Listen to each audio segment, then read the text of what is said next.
Yo, what's going on, everybody? This is the first episode of the NFL Legacy podcast, a brand new podcast that I'm starting here. My name's Alex.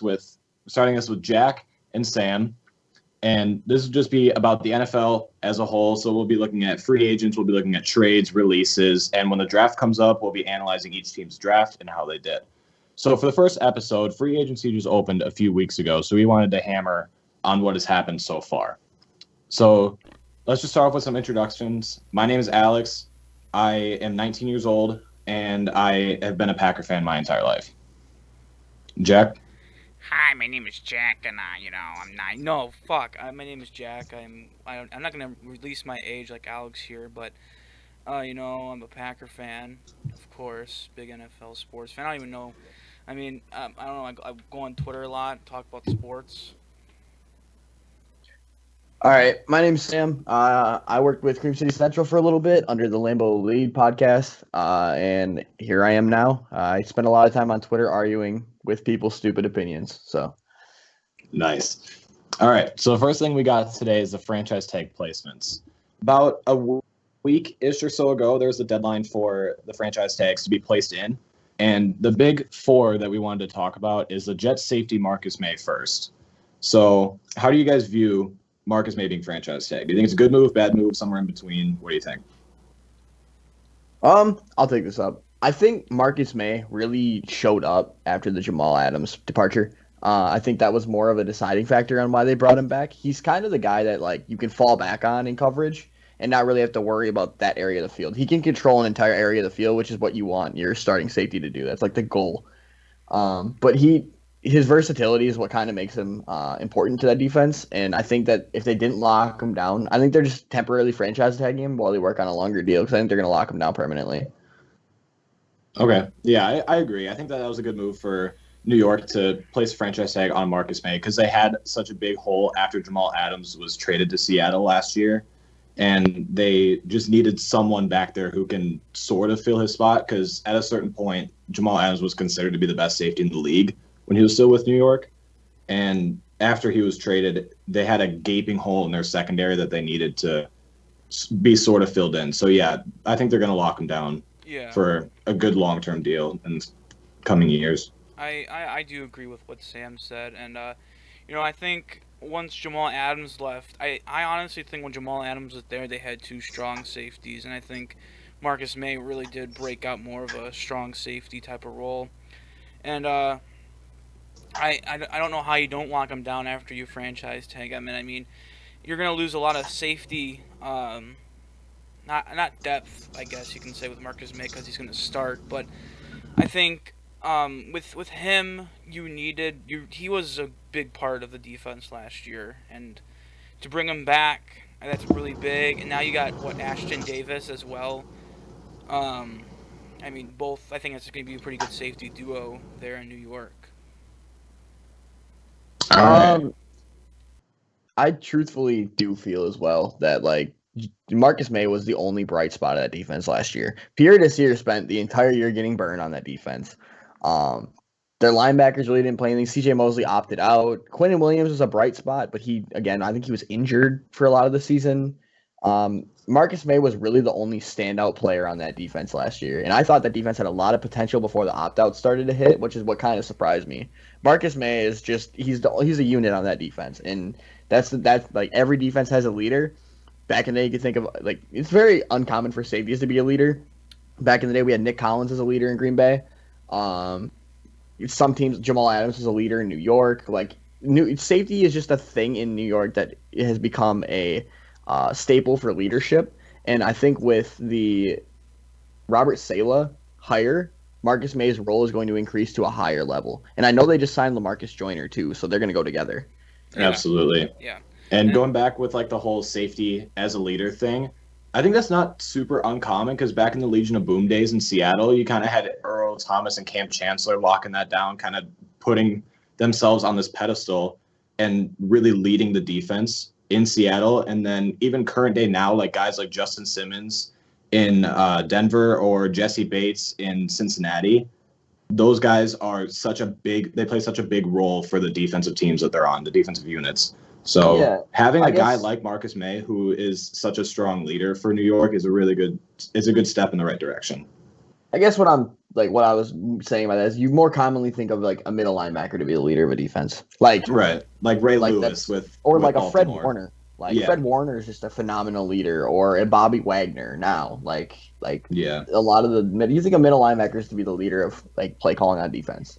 Okay. yeah, So I want to go back to the point of Sam talking about how that defense had pretty good promise coming to this upcoming or this past season. I mean, and they really did. I mean, the defense played that was always something that they were always good at, and for New York, they've always had a good defense for most of the time that we've watched them. But especially coming when we're going to talk later about today with the Jets, and I think comparing, having C.J. Mosley, he's a very good linebacker, but Marcus May, he's a very big part of the defense, and I mean LaMarcus Joyner will probably, I don't know if he's going to start or not, but you always can have three good safeties. I think Ashton Davis, who was pretty good in Cal.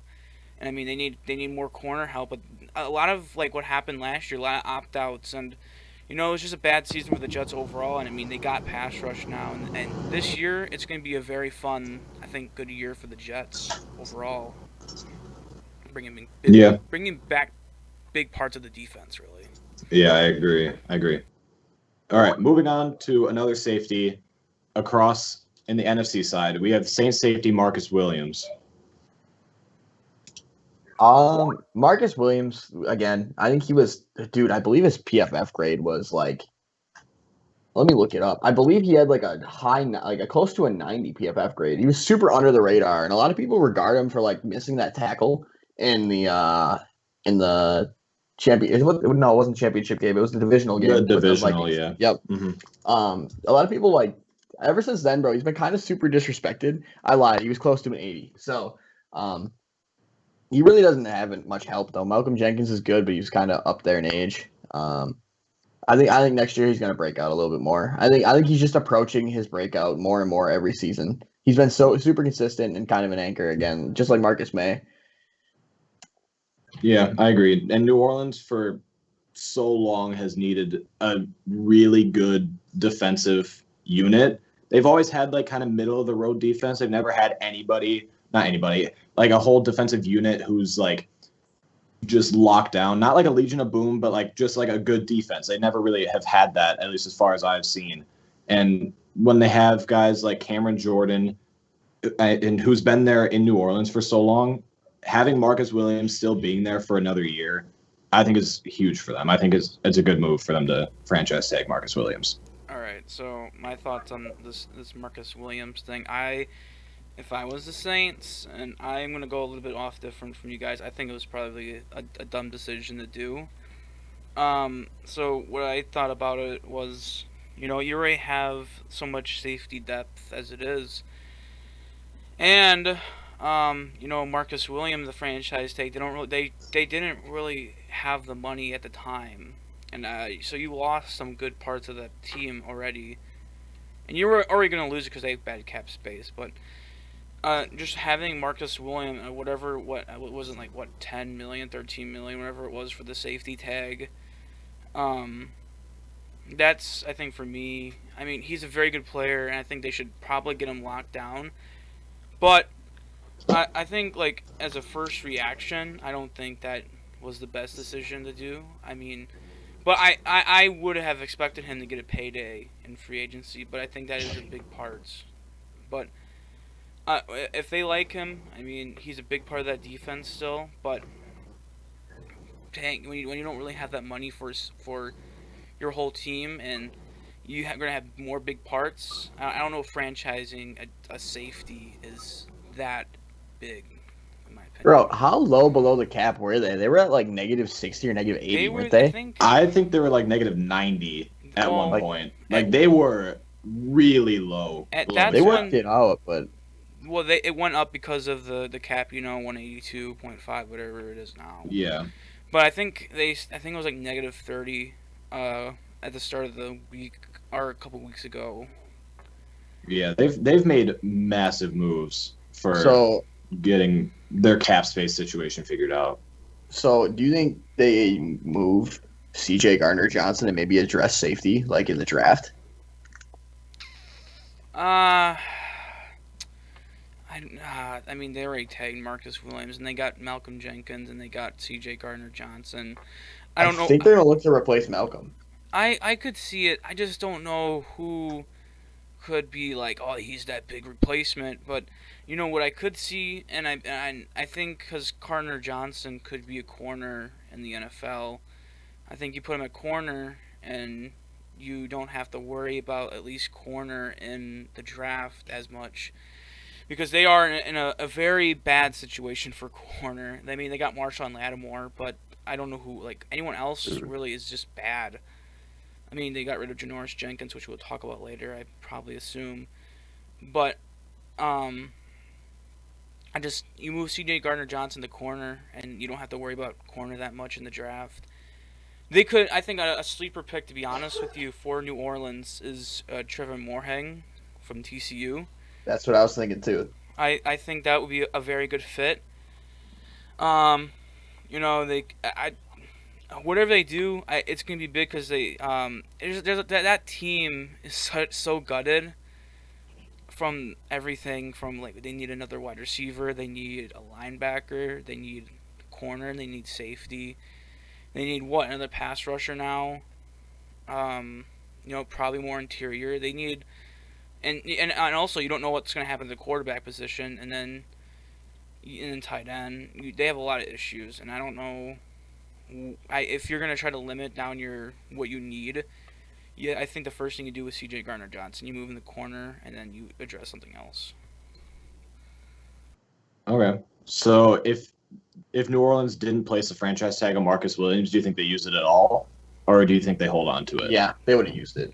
Who do you think they would have put it on? No. I don't think they. Yeah, if they didn't put it on Marcus Williams, I don't think they were going to use it. The only one I could actually see them using it on would have, except for Marcus Williams, would have been Trey Hendrickson, and I don't know how much that is actually worth putting the franchise tag on him.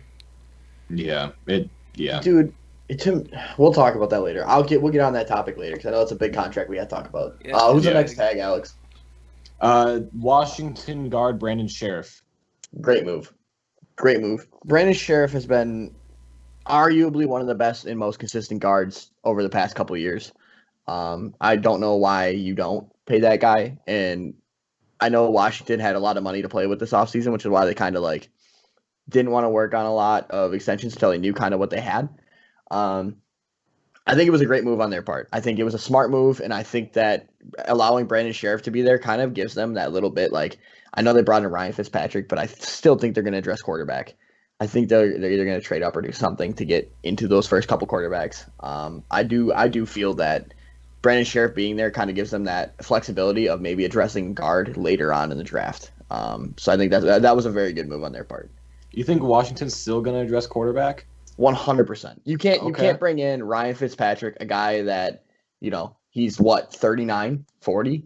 He's getting up there in age, but they also signed Taylor Heineke, I believe is his name. Yes. He had a game against Tampa Bay in the playoffs. Right, but you also... I don't believe he's going to be their starting quarterback, but I don't know if they're going to address quarterback in the draft. Really? Forgot about it. Well, who else are they going to sign? I don't know. I think they're going to roll with Ryan Fitzpatrick this year and then see what happens towards the year. Like, as the year goes on, they're going to see what happens. Classic Washington quarterback would be Kyle Trask. Yeah, it so would. So about this Brandon Sheriff thing, I mean, he's the best offensive lineman on that team. And I just don't... Yeah, he's getting paid tackle money. But... if you're already gonna be like willing to pay him tackle money, like $18 million a year, you're already paying him $18 million this year. Why the hell don't you just pay him? I don't know if it's just I don't know. I would just pay him by now. I mean, I think they were. If I was Washington, I was more concerned about what I was gonna supply my offense with first. I guess because there was a lot of big name tackles, guards. I mean, a lot of them out there. A lot of them are still out there. We're really filming this pretty early into free agency. I know people say like, "Oh, we need to make moves now," but like, really, it's still early. Yeah, and I mean People don't get that. But... we're in the first wave still until what, Monday, Mm-hmm. and I mean I want to get into this later, but Well, yeah, we will. I think one of the biggest, I don't understand why, I just don't understand why people are like, people need to sign now. Yep. In a couple weeks, or in the second wave of third wave of free agency, everyone's contract will be cheaper, and that's one thing that is just annoying as a fan, because that you would like these players, but they're not worth that type of contract. Like, I don't even know who to, like Corey Davis, for example. I don't know if he's actually worth the money, which I know we will talk about that later. But what I believe, if you would have waited the second wave, he would be so much cheaper. But there's teams that would actively get on that, and if I'm Washington, you wait a week. Washington did already sign a receiver, and they got in on that. Well, yeah, they though. got Curtis Samuel, but if I'm like Washington for offensive lineman wise, because that offensive lineman is complete dog shit. I mean, you got a good center, and you got a good guard, and everything else is not good. And so, arguably, I think we can all agree the problem isn't the front office over there, though. Like I think it's the head of the entire thing. Dan Schneider, not Dan 100%. Schneider, is it Dan Schneider? It's Dan Schneider. He's 100% the issue over there. They have no choice. I mean, they have no choice but to address offensive line this year, because their offensive line was horrible last year. It was. Yeah, I would like this move a lot more for Washington if it didn't come with the $18 million price tag, because that is tackle money for a guard. Dude, and yes, Brandon Sheriff is one of the most consistent guards in the league. Yada yada yada. But that's tackle money. Like, that's left and right tackle is like arguably the most, like, one of the hardest positions to play aside from quarterback. Eat my ass. On offense. Hey, you guys know who we forgot that they signed? William Jackson. Kyle Allen. Fuck off. He's not going to start. Wait. They have a quarterback cussing on this show, by the way. I already broke this rule, but I. No, you're good. Yeah, I've been cussing already. That's my fault. Sorry for whoever's a PG user. Yeah. No, it's not a big deal. But like, I don't know. Stuff. Oh, sick. Dude, something just spilled all over me. I don't even know where it came from. Anyway, no, I think that Kyle Allen allows depth in that room, though. I'm not saying that that might supply them with the need not to address it and maybe just keep developing Heineke. I don't know what they're gonna do, to be honest. But they have to address offensive line. That's for sure now. Yeah. They need to. Like, they have the defense. Their defense is incredible. Mm-hmm. They just need the offense. I know we're going into really we're going way into this probably more than we should have. But if I had to guess, a first run has to be a tackle. I think it's going to be Christian Darrisaw, and I can't go into that more, because if we're going to keep going into this, we're going to talk more about the draft, and we have to make our own episode for the draft. So. Yeah. Okay, moving on from Brandon Sheriff, the last franchise tag placement that we wanted to talk about was on the Bears wide receiver by the name of Allen Robinson. I do not like this move one bit, because Allen Robinson has consistently showed that he is one of the best receivers in the NFL, and he's done it with garbage quarterbacks. He did it with some bit of Nick Foles last year. He did it with a lot of Mitchell Trubisky in his first couple of years in Chicago. And he did it with Blake Bortles down in Jacksonville. He has showed that he is one of the most consistent receivers regardless of who's at quarterback, and showed that he's worthy of getting paid. And then Chicago goes and puts a franchise tag on him. To me, that's just a massive slap in the face to Allen Robinson. Do you want me to tell you? I'm going to go before Sam. I'm sorry, Sam, but go ahead. Allen Robinson can eat every single ass hair I have. And okay, you're telling me that Allen Robinson went to Chicago over Green Bay, and I'm not upset by it. I do not give a shit. But he chose Chicago. He knew once that contract would end, and if he was an elite wide receiver and they could not come to an agreement, they were gonna franchise his ass. So that's on Allen Robinson. That's his fault. He signed it, and I honestly, if I'm Chicago, you do you. You have a premier wide receiver in your grasp and you're going to lose him, why don't you just put the franchise tag on him if you can't come with an agreement? Now, what I can agree with is how Chicago is dealing with it. If Chicago cannot, if they're not talking extensions, then that's shitty. But if they're actively talking about an extension, then good for them.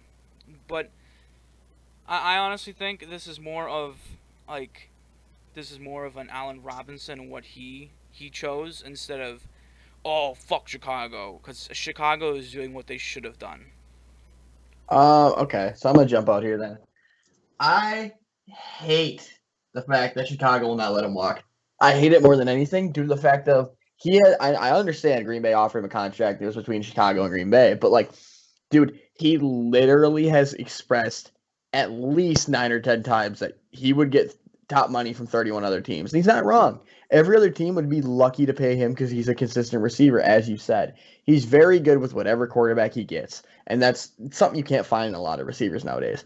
But Allen Robinson has shown teams over and over and over again that no matter who you match up against him, he's going to be a problem.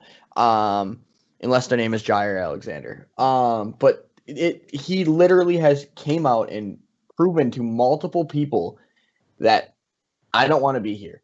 I don't want to be here. He's liked tweets saying he doesn't want to be there. He's shown people he doesn't want to be there. He's already said in an interview he could get top money other places. He doesn't want to be there. And to make the suffering worse, like he even said he wasn't signing his franchise tender. He did sign it, but he told Chicago that I want Russell Wilson, or until then I'm not signing this. And he was going to not sign it, but other than that, you're not making money then. You know what I mean? Like, it's $18 million for 1 year, but like a lot of people don't like franchise tags just due to the fact of like you could get injured that year, that could be your last paycheck, you know? And like I don't know, man. I think that they should have just let him walk. They should have addressed either. I mean, they got to address quarterback, but they could have addressed like wide receiver in the draft and let Allen Robinson walk and had their problems gone and let both sides be happy. Not because now it looks bad to everybody. You've already said you don't want to be there, you know? Like, it looks bad to everybody. I know I'm going to go on this. I know that Chicago, if they have talked an extension, it has been very few times. Because I know for a fact this past season, the 2020-21 season, that there have been multiple reports from Ian Rappaport, Adam Schefter, NFL Update account on Twitter, that there have been no contract extension talks to Allen Robinson or his agent. And if I was Allen Robinson here, I would want to leave. And I do kind of agree that it's kind of a mistake that Chicago's not letting him leave. But they also have probably their first premier elite wide receiver since probably Alshon Jeffrey, honestly. Because he was amazing in Chicago. After he left, not so much. He kind of fell off a cliff. But in Chicago, he was outstanding. And to Allen Robinson, if I'm Allen Robinson, I'm not playing this year if I don't get a contract. If I had to guess, if they don't come to an extension, he will request or demand a trade. And I don't. If they don't get Russell Wilson or Deshaun Watson, which I don't think they will do, they've already tried. But overall, I think Allen Robinson won't be playing for Chicago next year. If I had to bet money on it, I don't think he's going to play in Chicago. Don't either. Unless they get Russell Wilson or Deshaun Watson, they are not getting Allen Robinson to play. I think he'll be traded. And for Chicago, that's good for Chicago. Because they will get draft compensation or whatever. It doesn't really matter because they don't get a comp pick. I think they don't get a comp pick for Allen Robinson. No, they don't. So to lose Allen Robinson for nothing, I think you take the bullet with the franchise tag. If you don't get Russell Wilson or you don't get Deshaun Watson, then you can trade him for something at least. You get something out of it. See, and like the thing that's really intriguing about this is we're gonna talk about this later, but I kind of want to hit it now. The Bears were rumored to be in on Galladay, and like I think that they were gonna tag and trade Robinson. I think that was the initial plan when they were going after all these receivers. Now they're in on Sammy Watkins, from what I'm hearing. So they are looking for weapons to gear up that offense. I think they're getting ready to gear him out and send him. I think they tagged him. To be honest with you, I think they tagged him to keep him out of Green Bay because that was the exact reason why they held on to Kyle Fuller. From what I've read from a couple reports, is that there was worries internally that they were going to sign with Green Bay. Yeah, and I mean, and I know for Kyle Fuller, I honestly that would have been the destination, but they finally did release Kyle Fuller, and he did go to the Denver, Yeah, which we'll talk talk about about that. later. But I mean, for Chicago, they already know that Green Bay will be interested. And I bet Green Bay was really interested in Kyle Fuller, especially with the hole at corner too, and the fact that Green Bay put an offer sheet for him, and that now Green Bay was interested in Allen Robinson. I mean, why to keep you have Aaron Rodgers, who's the MVP by the way of the league, and to have him get another wide receiver who's elite. You don't want Chicago. Chicago knew that. I mean, to keep him out of Green Bay was probably smart. Even though I think he will be traded. I think he'll be traded to most likely to Baltimore, for Yeah, if I had to guess. Orlando Brown. I think that's going to be the trade. I think that would actually be a good trade for Orlando Yeah. Brown, and I mean they need offensive line help, and for just a swap. Yeah, I think it would be very good for both teams. I think it would be very But, beneficial. but yeah, I don't know. I think that's all we had for franchise tags. I think that there's not much to be said other than I feel like Robinson will be tagged and traded. Yeah, that's a fair point. All right, so moving on from franchise tags, we have some of the releases that have happened around the league. So the first one that we have is Titans cornerback Malcolm Butler, former Super Bowl hero for New England. How do you guys feel about this? Should have ran the ball. Yeah, Malcolm Butler isn't good anymore. No, Yeah. dude, I feel like okay, I like Malcolm Butler, but I feel like he was still overrated. I feel like he's been overrated. Ever since that one interception, he's been overrated, like extremely. He had a few good years in New England, but then his last year in New England, he was pretty bad. And then he's kind of just fallen off. Yeah, and this release for Tennessee saves $10.2 million against the cap. So when you don't get enough performance out of a guy like Malcolm Butler, who showed you that he can make these big plays like he did in the Super Bowl against Seattle, but just he hasn't shown that he can do it consistently. I think this is a good move that Tennessee had to do, because I'm pretty sure that he was on a pretty decently sized contract. Yeah, but then there's Tennessee. a confusing part to that. There's a confusing part to that because the next one we're going to go over is probably the same team, is it not? Yes, still Tennessee. Yeah, tell us about it. The next one is Tennessee corner Adoree Jackson. And dude, he had the high, like he was the third highest grade behind Jair, and like, dude, Adoree is good. I don't understand that release. I don't understand this move. I'm gonna tell you right now. I'm gonna say one thing about it. I don't, because I'm gonna be here for hours just explaining how pissed off I am at the Titans. What the fuck are you doing, Tennessee? You have no corners. Who the fuck do you have at cornerback? Christian Fulton? Okay. That's all I gotta say about that. I don't understand. Like, that's a move. Now they are putting them in a spot where they have to address corner.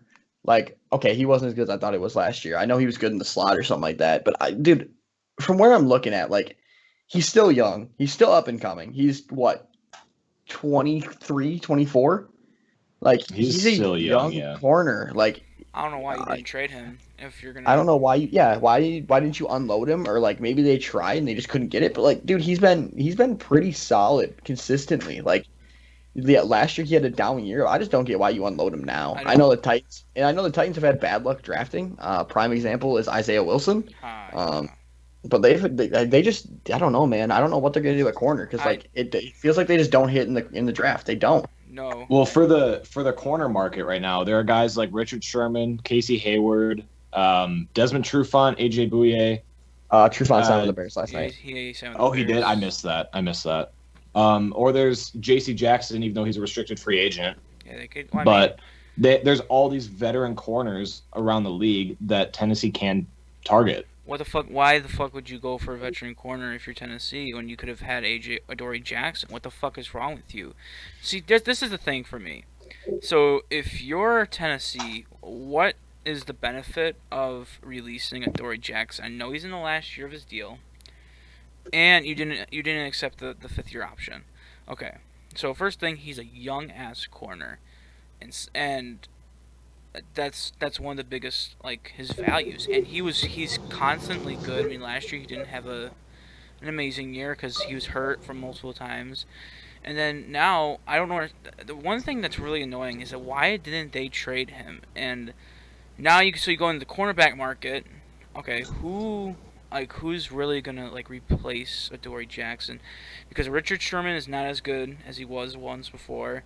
Well, J.C. Jackson's the only one I believe can actually replace him and be good, and you have to send a second round pick to New England for him. Exactly, it's not worth it. Like, maybe it is because you know what you have with J.C. Jackson, but like, I don't know, man. Like their problem comes with drafting. Yeah, who are you going to select that's going to be better than Adoree Jackson right away? There's one name that I would put in there, but I don't even know because like the dude's good, but he's really grabby. J.C. Horn would be a good replacement, but I also don't see them going that route. I see they need offensive line more than corner, and that's the worst part of why they're releasing these guys. I don't get it because their offensive line is horrible. They released Dennis Kelly as well, which was their starting right tackle, by the way, and they released Isaiah Wilson. So, by the way, I just want to say this right now. Whoever says Jordan Love's a fucking bust, you're an idiot. Because the only bust we have so far in this past year is Isaiah Wilson. And he is just an idiot. So, but I don't know what Tennessee's doing. I mean, they had a pretty good squad on their team, and they're now screwing up their chances, really, releasing prime players. And, I mean, Dennis Kelly's not a prime player, but now you're going into the draft, creating more issues for yourself. So I do like. Oh, sorry. Go ahead. You gotta look for tackle now. You gotta look for corner. You gotta look for. They released Kenny Vaccaro, right? Strong safety. Yeah, they did. So now you gotta go safety, and now you gotta go what? You need edge, which we'll talk about later. They did get some edge. You have all these issues with Tennessee. Shit, they lost Corey Davis as well. They lost their tight end. They have all these issues, and just keep releasing prime or good players that would fit your team really well. It makes no sense to me why they did this, and it would never make sense unless you. I think they're folding. Unless we don't know something. Unless they go trade for Stephen Gilmore or something.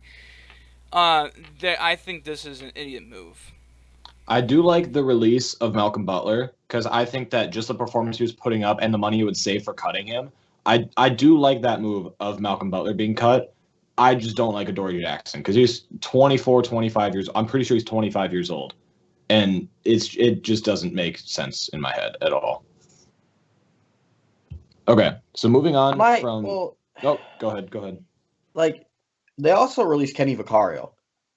They did, and they're dude. To me, it just feels like they're gonna enter a rebuild. Like they're just gonna fold all the cards and redraft. I mean, that and they overpaid another free agent that we could talk about later. But you think they overpaid? Extremely. Oh, okay. Well, with Tennessee, they were just in the AFC Championship 2 years ago against Kansas City. And they had a pretty good team last year. They've shown that they can compete, and they have the Offensive Player of the Year in Derrick Henry, who just put up a 2,000 rushing yard season. Yeah, I don't see their mindset behind releasing or cutting two very good secondary members. I'll also say this. I don't see it. I'll also say this. I think this should be the final remarks. I think, considering that you had a very shitty edge and you couldn't get to the quarterback as well, and you're blaming it on your corners. I mean, your corners, sure. I mean, they play a big part in it, but they can't. You shouldn't expect them to cover for 10 hours. When the guy's just sitting in the fucking pocket, and you can't get the sack. And I think was more of an edge issue, and they're trying to fix it, and I just don't understand. I just don't understand this move of releasing Adoree Jackson. Yeah, I don't either. Okay, moving on from Tennessee. The next release we have is a bit of an older one, but I think it's still notable. Seattle pass rusher Carlos Dunlap. It saves $14 million against the cap. I like Dunlap, but again, I feel like he'll just be a journeyman pass rusher. I feel like he's good. He's one of those players that's a really good pass rusher, but he is not going to stick to one team. He's going to journey. Yeah. Now he is. I mean, he was good with Cincinnati. I mean, he was decent last year. I think they're gonna try to get him back on a cheaper deal, but I just don't. I mean, Seattle has no one for edge rush, and they're gonna have to draft someone. So yeah, Yeah, well, he's also getting up there in age, isn't he? Isn't he like yeah, 31, 32, I he's think? old. I'm pretty sure. I think he's 32, yeah. Yeah, he's pretty old. So, yeah, I think this is a good move for Seattle. They just weren't getting the performance that they needed from him, and they save a bunch of money too, so. All right, moving on from Seattle, we have the Vikings tight end of Kyle Rudolph. He's been with the team for, I believe, 10 years, 10 or 11 years. And, So yeah, I hate the Vikings more than anybody here. same. I think we all hate them. I think it's a divisional thing, but I'll try to remain unbiased. That was a good release. Irv Smith has been playing very well. And they have Conklin, who also can put up numbers and can block just as well as Kyle Rudolph. I think it was a good release. I agree. So I'm not too worried. I'm not too worried about it. I think that was a good move to save cap space, and it ultimately panned out for them in the end. I agree, and I think for Kyle Rudolph, I mean they wanted him to have a pay cut. They wanted to keep him, but having Irv Smith there, it's kind of a no-brainer move for me if I'm the Vikings. I thought it was a very good move. Yeah, they can't really justify bringing him back when they have two young and upcoming guys in the tight end position. And Kyle Rudolph is getting up there in age. He's been with the team for 10 or 11 years, and he's still a good tight end. It's just he was a little too expensive. He was past his time, I guess. Yeah, 100%. Yeah. Okay, moving on. We have the Giants guard Kevin Zeitler. He was released, I believe, 4 or 5 days ago. I don't understand that one. I mean, he's a lot of money, but Kevin Zeitler, again, is another player who's just incredibly consistent. Never really, like, he allows, like, 1 or 2 sacks per year, but he's also one of those guys that's, like, he's primarily always healthy. You know what I mean? He doesn't really have any health concerns. Mm-hmm. So it's just one of those moves I just don't understand. I mean, I don't know. I mean, they wanted to trade him more than anything. I mean, I don't think they wanted to release him, but as he has been one of the most consistent guards in the NFL for a while now, I think I think going to Baltimore, I think that's a better fit for him. And I mean, if I'm Kevin Zeitler, I mean, fuck, you get to leave New York to go win somewhere. So, if I'm New York though, I mean, your offensive line is still shit, and I mean Kevin Zeitler was one of your bright spots. So I don't know why you would be like, oh, let's actively look to replace him because we're so great at drafting offensive linemen. I don't know. Yeah, I mean, Kevin Zeitler, he's good against the run. He's really good against the pass. He's reliable. He's doesn't really have any health concerns, like Sam said. And I don't see this. It's hard to find a good, consistent guard in today's NFL. Other than the money, there really wasn't a reason. Yeah, I mean, the money it saves $12 million, which is still it's a good amount to save, but I think that having his cap hit, if he re-signed with the team, was worth the performance that he puts up. Right. I think it would be worth it if he came back. I agree. Okay. This is a big one. Chiefs O-lineman Eric Fisher and Mitchell Schwartz.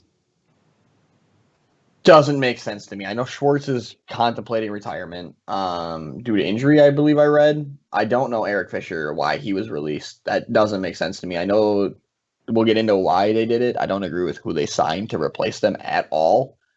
Because especially for the money they signed him in for. the wrong position. Yeah. I don't know, man. I don't know what the Chiefs are planning to do. You obviously watched Patrick Mahomes get obliterated that entire game.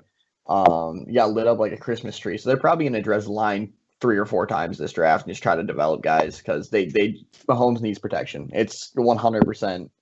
The only reason they lost that game was just because Mahomes was running for his life, dude. All right. Okay. So number 1, I'm gonna go for Eric Fisher. So Eric Fisher, he had a really big injury this past season, and He's not a. I don't know how to put that lightly, but he's not that great of a tackle. I mean, he's better than what they would have. If he played in the Super Bowl, I guess the game would have been a lot different. But Mitchell Schwartz, if he's contemplating retirement, then okay. But I mean, there's been no reports of. I mean, there's been reports saying he's might be considering retirement, but there's been no official retirement. But Yeah. if I don't know why you would release Mitchell Schwartz, if he is going to play again, and if he does decide to play again, whoever gets him, it's going to be a pretty good tackle. If I'm in Kansas City, if you do know that if one of these guys or both are going to retire soon, then I guess it's a good move.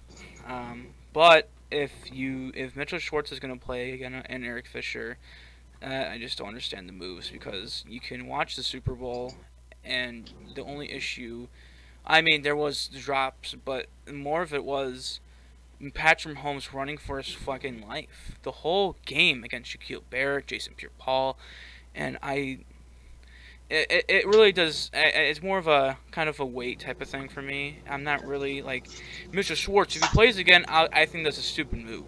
But if he does retire, then it's a good move. It's more of a like Rick Wagner, for example. He might be retiring, and that's why we released him. But if he does play again, and I mean, why would you release him if you're Green Bay? It's something like that. You know what I mean? I'm trying to give it some type of light. I mean, Eric Fisher, Mitchell Schwartz, I mean, yes, they were not themselves last year, and I know Eric Fisher went down and he got hurt, but they're still arguably your two best offensive linemen for the Chiefs, and you just gave Mahomes a massive contract. So I think you would want to protect a guy you're paying $45 million a year for with the best people that you can get. So I don't see, the only reason I can see is if they both retire in a year or less. That's the only way that this move makes sense to me. That Frank Clark contract is what I think is hitting them hardest because they paid Frank Clark a ton of money, and I just don't think he's panned out to what they paid him at all. I don't think he's shown any reason why he's been paid that much. I think that Chris Jones was a much better target to resign, and I think that they did a good job with that one, but Frank Clark really has done nothing for them. No, and especially, I mean, they kind of had to pay that money to him, considering that they sent, like, what, the 29th pick to Seattle for it. I mean, it's a lot like the Laramie Tunsil type, where you kind of gotta give them the paid, kind of the check, and be like, sign whatever you want. But I mean, that contract's really bad, especially looking and how Frank Clark has played, and especially when you had Justin Houston and Dee Ford leave that year when they got him. Justin Houston's still playing high level. Yeah, and I mean Dee Ford somewhat as well. I mean Dee Ford hasn't played as much, but when Dee Ford has played, he's played really good. And I mean, and I mean, they're looking at getting more pass rush help now too with Melvin Ingram. So, yeah, that's true. So it's just it's a bunch of shit in Kansas City, and it's gonna really show here in a couple years or even next year. I mean, there's a lot of mistakes going on in Kansas City, and we might be wrong, you know. I mean, this is my take. I think Kansas City is gonna be the new Green Bay from 2011 to whatever fucking year you want to say. Yeah, that's a fair analysis. But all right, moving on from Kansas City, we have the Bengals D tackle of Geno Atkins. I think this was a needed release. He's been with the team for a good amount of time. He showed that he's a premier pass rusher, but he just kind of fell off. He didn't really put up the numbers that you were used to seeing from him, and it was just kind of necessary. He ate their cap space like it was dinner. Yeah, like, he had a massive like a $20-something million cap hit. Yeah. That's just not that you can't have that with a D tackle who's regressing. Absolutely not. I think whoever gets him is gonna pay him cheap and get him like on a good deal. But like, you can't pay him that and think it's a good idea for Green Bay. Yeah. I don't think so. I don't think they're gonna get No. anybody, bro. I don't think we're going after anybody. No. They're gonna get someone. I mean, I'm not gonna go into it right now, but I think Green Bay will get someone. I don't know who, but they'll get someone cheap. But I mean, like Kevin King. Kevin. I mean, we'll talk about that later. but I think considering that he was a trade candidate and that, or during the trade deadline, and that, I mean, he wanted to be gone really when Carlos Dunlap was gone. It's kind of just a move that needed to happen, and hopefully Geno Atkins goes somewhere really good and can win a Super Bowl with a very good quarterback that is an MVP. Yeah, we'll see. We'll see what happens with Geno Atkins. Yeah, maybe but, Patrick Mahomes. Yeah, or Lamar Jackson. Fuck off!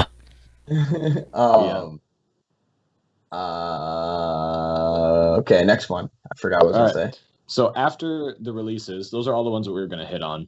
We have the free agent signings. So the first one is a bit of an interesting one, to me at least. It's Jacoby Brissett to Miami on a 1-year, $7.5 million deal. Up Tua. I'd be all right with that. I'm not sure on how to feel with this one because I know that they benched Tua for Ryan Fitzpatrick in like the second half or like early fourth quarter of some games last year. But they took him with, I believe, the 5th overall pick last year. So I don't know. It's a weird situation on why they would bring in Jacoby Brissett, who hasn't exactly shown that he's a starting caliber quarterback. And like, yeah, he was in Indianapolis after I just blanked on his name. Andrew Luck retired. And like, yeah, he was a starter for a year, but like he only led them to like 7-9, 8-8 at best. He's not impressive. Yeah, it just, this move doesn't really make a whole lot of sense to me. Alex, you're acting like he's going to be like the fucking franchise quarterback of the Miami Dolphins. It's just a fucking Ryan Fitzpatrick replacement. Well, yes, but like they drafted Tua with a very high pick in the first round. I think they brought Brissett in to help Tua with refining the more of a RPO quarterback. Like I think they're trying to bring him into a more like mobile system. And Fitzpatrick was, no offense, not as mobile as Brissett is.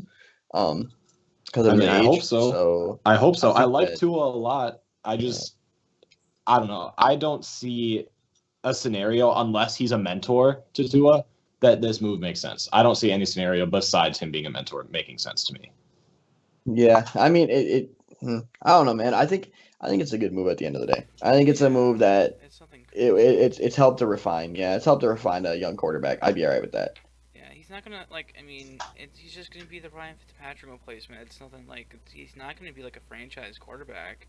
It's like Tua's still gonna start. I mean, unless he's super dog shit, which I doubt. Watch him go there and light it up. I know, right? Just watch Brissett go there and just light it up, and we eat our words. Shit, dude. That is something that would happen. To be honest, that's something that would happen. But yeah, Tua. This isn't like threatening Tua's job or anything, so it's not like crazy.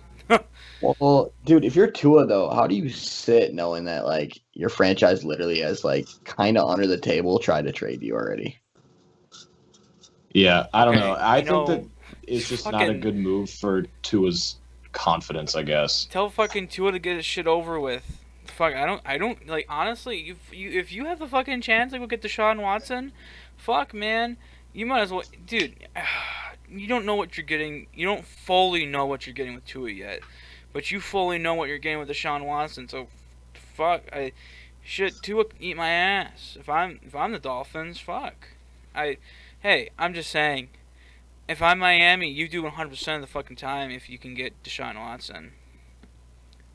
Yeah, I guess that's fair. All right, moving on from Miami, we have Buffalo signing the wide receiver of Emmanuel Sanders on a 1-year, $6.5 million deal. I'm shocked that we didn't bring up the $44 million Matt Milano. God, Alex. It's coming. Relax. No, I think that's a good signing. I think Emmanuel Sanders with Stephon Diggs and Gabriel Davis is a good move. I think it helps refine Gabriel Davis and it gives Stephon Diggs someone to at least take a little bit of the pressure off. Yeah, especially when you lost John because Brown. Gabe Davis is kind of the same kind of player Emmanuel Sanders is in a way. Like he's a guy that's not like incredibly fast, but he's a guy that can also get open, you know. And I think having Emmanuel Sanders there to kind of refine that skill of like one, the route running tree, and two, like just like the sure hands, because Gabe Davis did drop a couple that were right in his hands. I think Emmanuel Sanders is going to help mentor him up a little bit. Yeah, I think that this helps a lot with the release of John Brown. So I don't know. I like the move a lot, especially on the deal he's on. It's a 1 year, $6.5 million deal with hardly any, I guess, penalties against Buffalo, unless he like has some tragic injury and doesn't play. I think this is a good move for Buffalo. I'm gonna tell you right now. I'm gonna be honest with you. It's a move that I don't give a shit about. I mean, it's kind of just a whatever move. I mean, Band-Aid. yeah, they're gonna. I mean, it doesn't really matter. I mean, it's just Emmanuel Sanders at the point. I mean, Yeah. he's nothing like, he's nothing insane, to be honest. So, I mean, it's a good Who knows though? He could pan out. it's a good contract. It's like, I mean, you get another target for Josh Allen. I mean, Yeah. I guess if I had to say anything, it's a decent contract. Good, decent signing from Jack. That's what I give. Here's I guess here's my issue, and like the one thing I kind of want to ask, like while we're on the Bills. I know the Bills. We'll just continue to go. Never mind. We'll just go over it No, in no, a no, little no. bit. I'm curious now. I want to know what you're gonna say, Sam. Like, do you? They lost a couple pieces, and I know Okay. that I don't think Emmanuel Sanders is a good replacement for John Brown at all. No, Um, I don't think he's gonna fix that one. Do you go wide receiver again in the draft? not in the first round, but I will at some time. I would, Like considering. later in the rounds? I mean, I don't know who they would look at. I mean, but if I were them, I would try.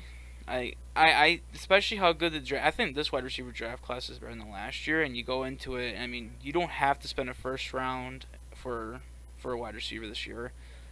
So I think it's worth it. Like a look in the draft. Yeah. And Emmanuel Sanders isn't going to be the perfect replacement for John Brown, but I think he'll fit his role that he's going to have with Buffalo pretty nicely. I think he'll fit there. All right. Moving on from Buffalo, we have the old lineman of Joe Thuney signing with Kansas City on a whopping 5 year, $80 million deal. It's show two. This is the one I didn't understand. Wow, words. I didn't understand this one at all. You cut both your tackles, and I don't know if they brought Ryder back. Did they bring Ryder back? And you lose your center, and you bring in a guard. Like what? Like, and not only that, but you pay this guard how much you say? 82 million. 80 million for 5 years. Yeah. Like you pay him a ridiculous amount of money to literally be none of the positions you let go. It doesn't. This is one of those signings that just doesn't make sense to me. I get Tooney's great, but like, I don't know, man. I don't understand. I don't get it. I would like this move a lot more if it didn't cost $80 million over 5 years. That's my stance on it. It's again for me to be honest with you, it's meh. I mean, for Kansas City, you needed offensive linemen, and I mean he's not going to play tackle, and you paid him what tackle money. But I'll give them that Joe Tooney is a very very good guard.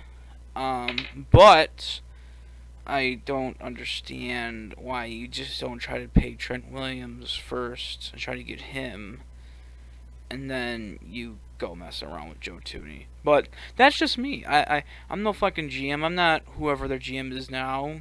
I'm not John Dorsey Jr. Fuck. I don't know. Like they're gonna address offensive linemen in the draft. I already know that they're gonna probably spend like 19 picks on offensive linemen.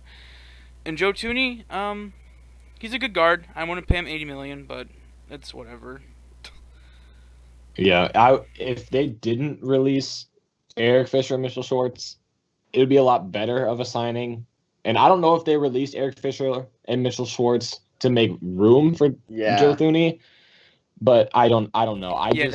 That would be a bad bad trade off. It's a bad trade off. Like overall. Yeah, it's a terrible move. Yeah, it's just like if it was single handedly being like, oh, we released Joe. Not fuck. What the fuck am I saying?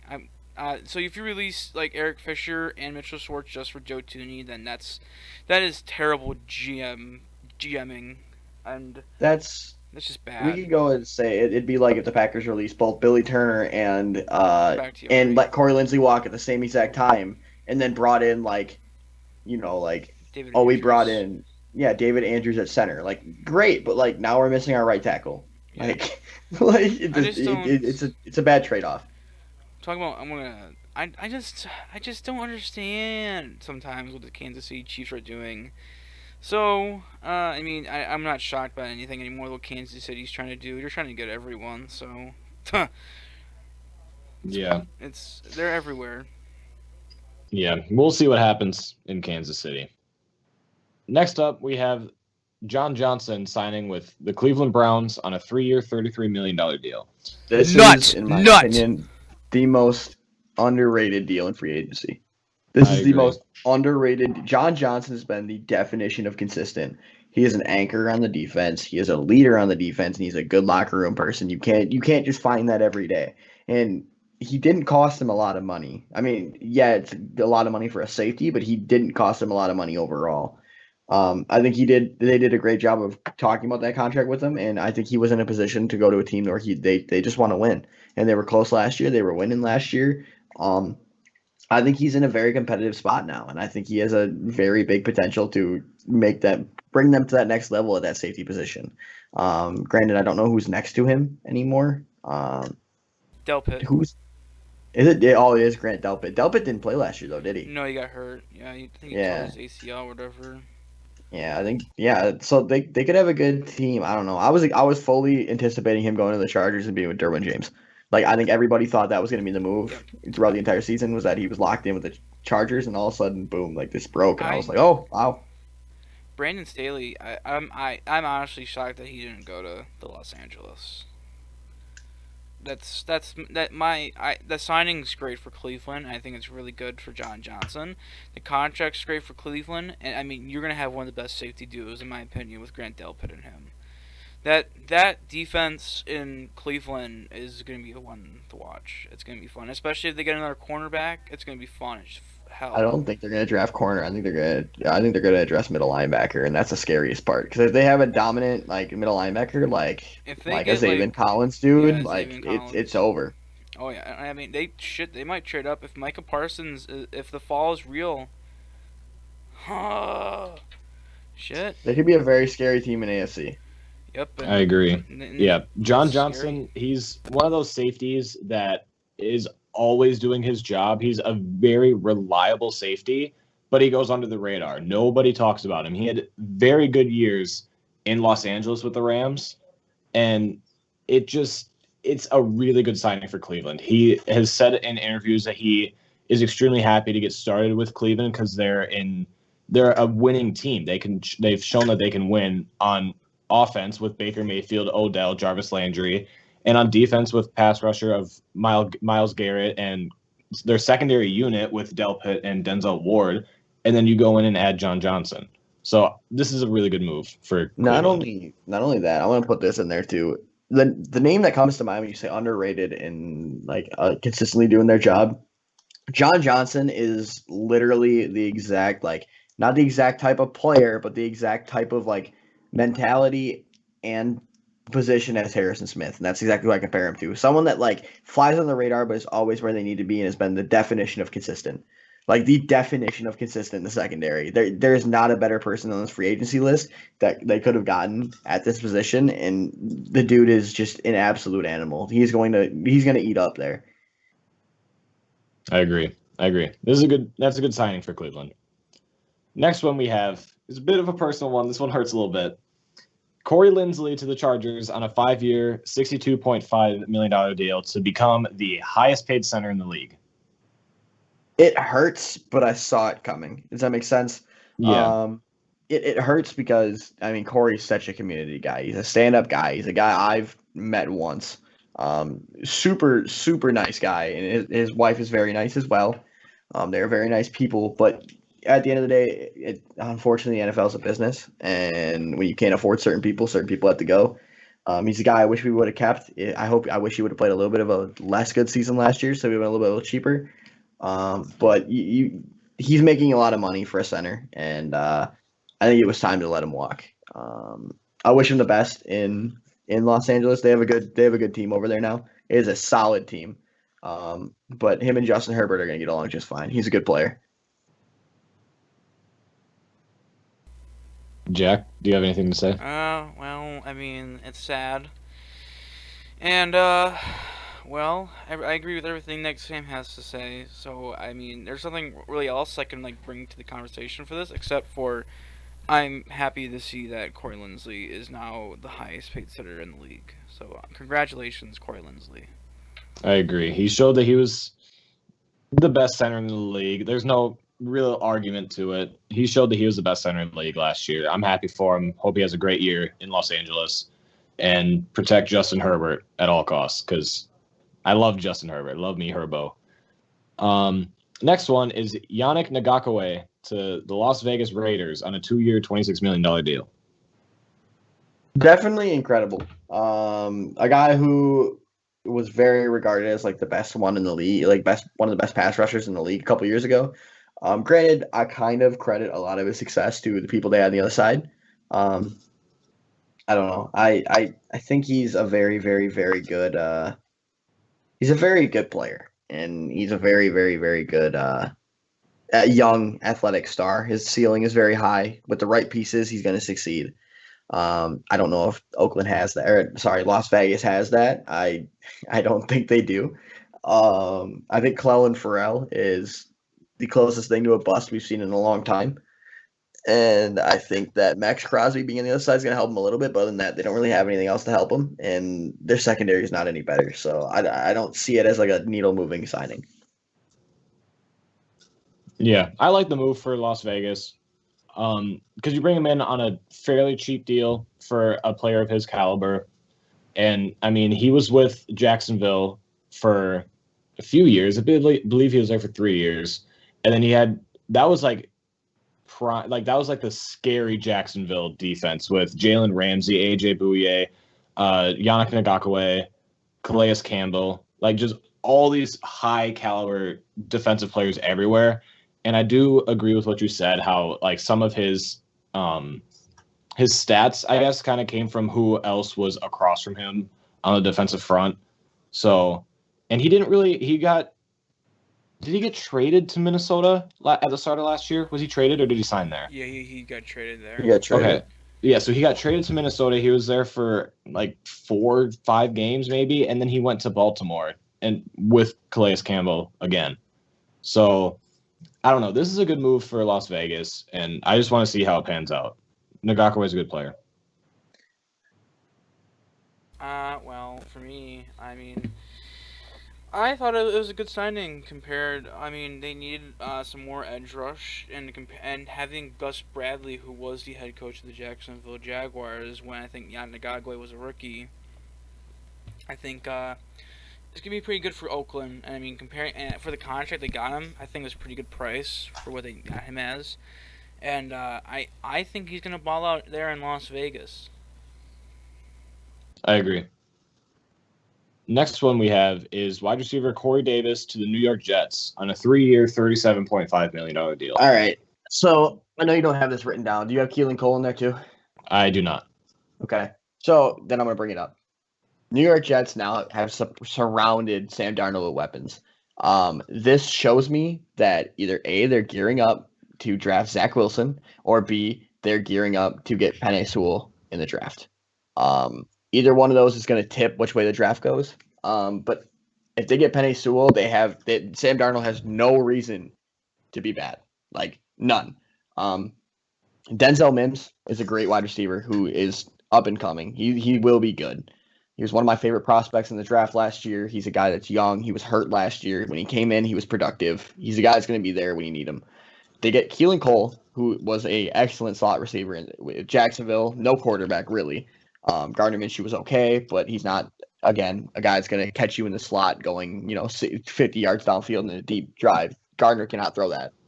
And then you add Corey Davis on it, who I think he had like one of the top catch percentages last year. They have a lot of good weapons, and I think they still have Jamison Crowder under contract. So they have the weapons to succeed. They're gonna they have 2 first-round picks. I would not be surprised if they go Zach Wilson, ETN, or Sewell, ETN, or Najee Harris, and address running back as well. That they are going to gear up this year for an all-out run. And with the success and with the new regime that came in with Robert Saleh and Mike LaFleur, that offense and that defense are going to be kicking into overdrive. I think that it was a very good signing for them. I think that Joe Douglas is a mastermind when he wants to get to work, and he made a lot of things get to work this year.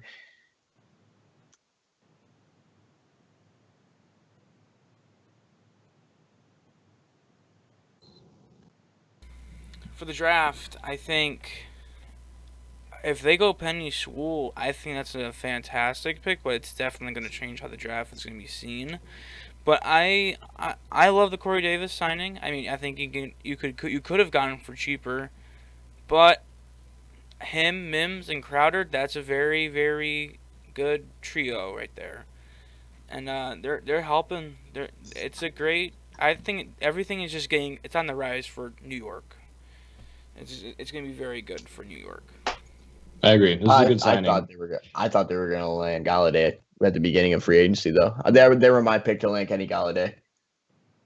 It's not a bad pick. Not a bad pick. But yeah, this is a good signing for both sides, honestly, because Corey Davis gets hopefully a young and upcoming quarterback in Sam Darnold, or if they draft another quarterback in the draft, like Zach Wilson, like you said, Sam, that would be good for Corey Davis. And for New York, you get another wide receiver across from Crowder and Mims. So this is a good pick. It's a good draft or a good signing for New York.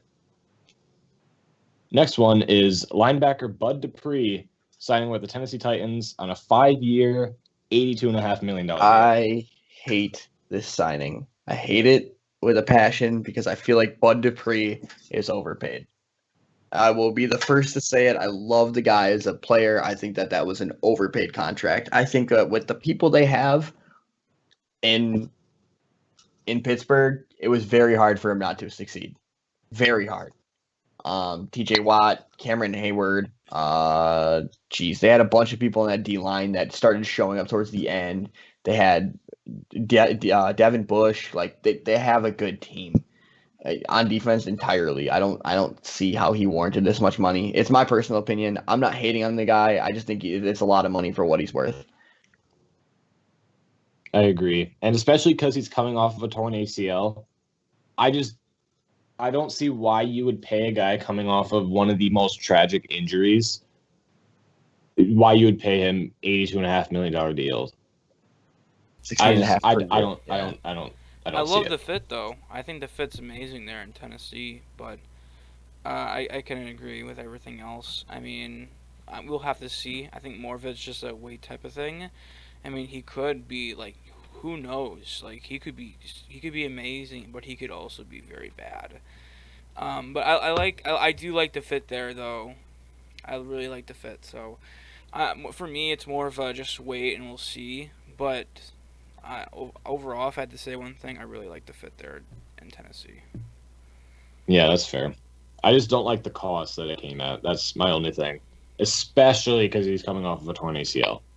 Right. I mean, I don't see it. I don't see the reason for him to be that much. I mean, not only the torn ACL, but I feel like Tennessee doesn't have the weapons to give him the production he was getting. You know what I mean? They don't have Clowney anymore. They don't have a lot of pieces that they had before. I just don't see them having the pieces. Yeah, I don't either. Next up is quarterback Ryan Fitzpatrick to probably his 20th NFL team of the Washington football team on a 1-year, $10 million deal. I like it because they can develop Heineke a little more now that I think about it. But, I mean, what if they do decide to bring in a quarterback? Then they have someone else to help, you know what I mean? So they could easily bring in someone else. I'm not too worried about it, man. I think it was a good signing. I think he's a good mentor for a lot of young quarterbacks, and if they decide to bring one in, or if they decide to roll Heineke, he's going to be valuable to have the knowledge of a vet that you need. So, yeah, I mean Ryan Fitzpatrick, he had his moments in Tampa Bay where he was known as Fitzmagic, and that was awesome to see for him because I like Ryan Fitzpatrick a lot. He's a good guy. But with Washington, they have a playoff-ready team. They're ready to maybe not be Super Bowl contenders, but to be consistent playoff contenders and possibly make it to an NFC championship. I just don't see why you wouldn't go out and try to get a franchise quarterback like Deshaun Watson. I don't know if they have the money for Deshaun Watson. I don't know that off the top of my head, but I think that they did the best that they could with who was available. I think a lot of teams are going to hold off on Deshaun Watson for undisclosed reasons that we will not talk about on this podcast because I got attacked last time I did. So, yes. Jack, your turn. Okay, so Ryan Fitzpatrick. Honestly, I'm not gonna lie. I love Ryan Fitzpatrick, and it's just good for Washington to get a guy who is just gonna help him develop. So, and Deshaun Watson stuff you're talking about, yeah, Sam. I'm sorry for what you had to endure today. It is what it is, dude. I go through my battles every day. Take my scratches, get back up. I might cry about it later, but it's fine. Yeah, dude, I got told to fuck me. All right, man. all right, we're gonna move on. I'm depressed. I'm sad. All right. Dude, we haven't cried on Skype yet. We'll still later. But who's the next one, Alex? That's actually it for the free agent signings. Whoa. You skipped No. someone. Relax. We're moving on to contract extensions. Free agents that signed with the team that they were already on. The first one Okay, talk about the is first one. Bills linebacker Matt Milano on a 4-year, $44 million You're getting deal. shitted on for this. Everyone, I want you to go tweet at Amos Season. He did not know who the fuck Matt Milano was before this contract extension. Yes, that's who Matt Milano was. I did not know who Matt Milano was. I'm not going to lie. I'll own up to it. I didn't know who he was. Dude, I thought it was funny. I was reading that chat and I saw you write that. And I was like, he can't be serious, bro. But definitely was serious. I'll own up to it. But how do you view the signing? Moving on from me, how do you view the signing? Milano's a good linebacker. He's a good compliment to dude, why can't I never think of his name? Edmonds? I don't know his first name. I keep Tremaine forgetting it. Edmonds. Dude, there's like 4 of them in the league. It's just hard for me to think of the names. Yeah. They're brothers. I'm sorry. I can't recall which one plays safety, what one plays linebacker. He's a good compliment, and I know that they're both players that are going to they've been together and have the chemistry together that you need with linebackers. Kind of like how we look at how maybe Chris Barnes and Kamal Martin might be in Green Bay, or how Roquan and Danny Trevathan have been in Chicago. They have potential to be great. So. Yeah, it's a very good linebacker crew there in Buffalo. I like the signing. So, yeah, I think it's a great signing overall. All right. Moving on to probably about the only time we will talk about this team is running back Aaron Jones signing back with Green Bay on a 4-year, $48 Fucking amazing! Goated. Dude, that is okay. People will knock us for this because I'm not going to lie to you, bro. I went in on Vikings fans last year when they re-signed Dalvin Cook. I thought it was a stupid signing because Dalvin Cook has injury concerns. I think we can all agree Dalvin Cook's longevity might not be as good as Aaron Jones because of how much he's used. Dalvin Cook has been run more than 400 snaps more per year. No, not per year. I'm lying. It was 400 snaps more overall than Aaron Jones, if I'm correct on this. And he's been injured for a couple of those years. So even though he's passing him, he's been hurt. You know what I mean? That's a red flag. I think Aaron Jones being a 1-2 punch and taking a pay cut to stay in Green Bay is going to be more productive in the long run. We have A.J. Dillon, whose legs are the size of a continent. And we have Aaron Jones, who can literally pass block, run, play in the passing game, can do it all. I think it was a good compliment to Green Bay. I think he knew that what he had in Green Bay and the system fit was perfect for him. And I think that it was probably one of the best and most underrated signings of free agency. In my opinion, Aaron Jones was the best free agent in the market, only due to his One, his age, he's super young. Two, his potential longevity, because you don't pay a running back, but he hasn't played a lot of snaps compared to most running backs. And three, his versatility. He's the whole package and more. And he's a great guy in the community. He's just the type of guy you want on your team. He's a good locker room guy. We got him for a good deal, and it was a good move by Green Bay. Okay, I'm gonna take a little bit here and explain why this move is amazing for Green You're Bay. really quiet. Oh, I am. Is it better now? Can you hear me better?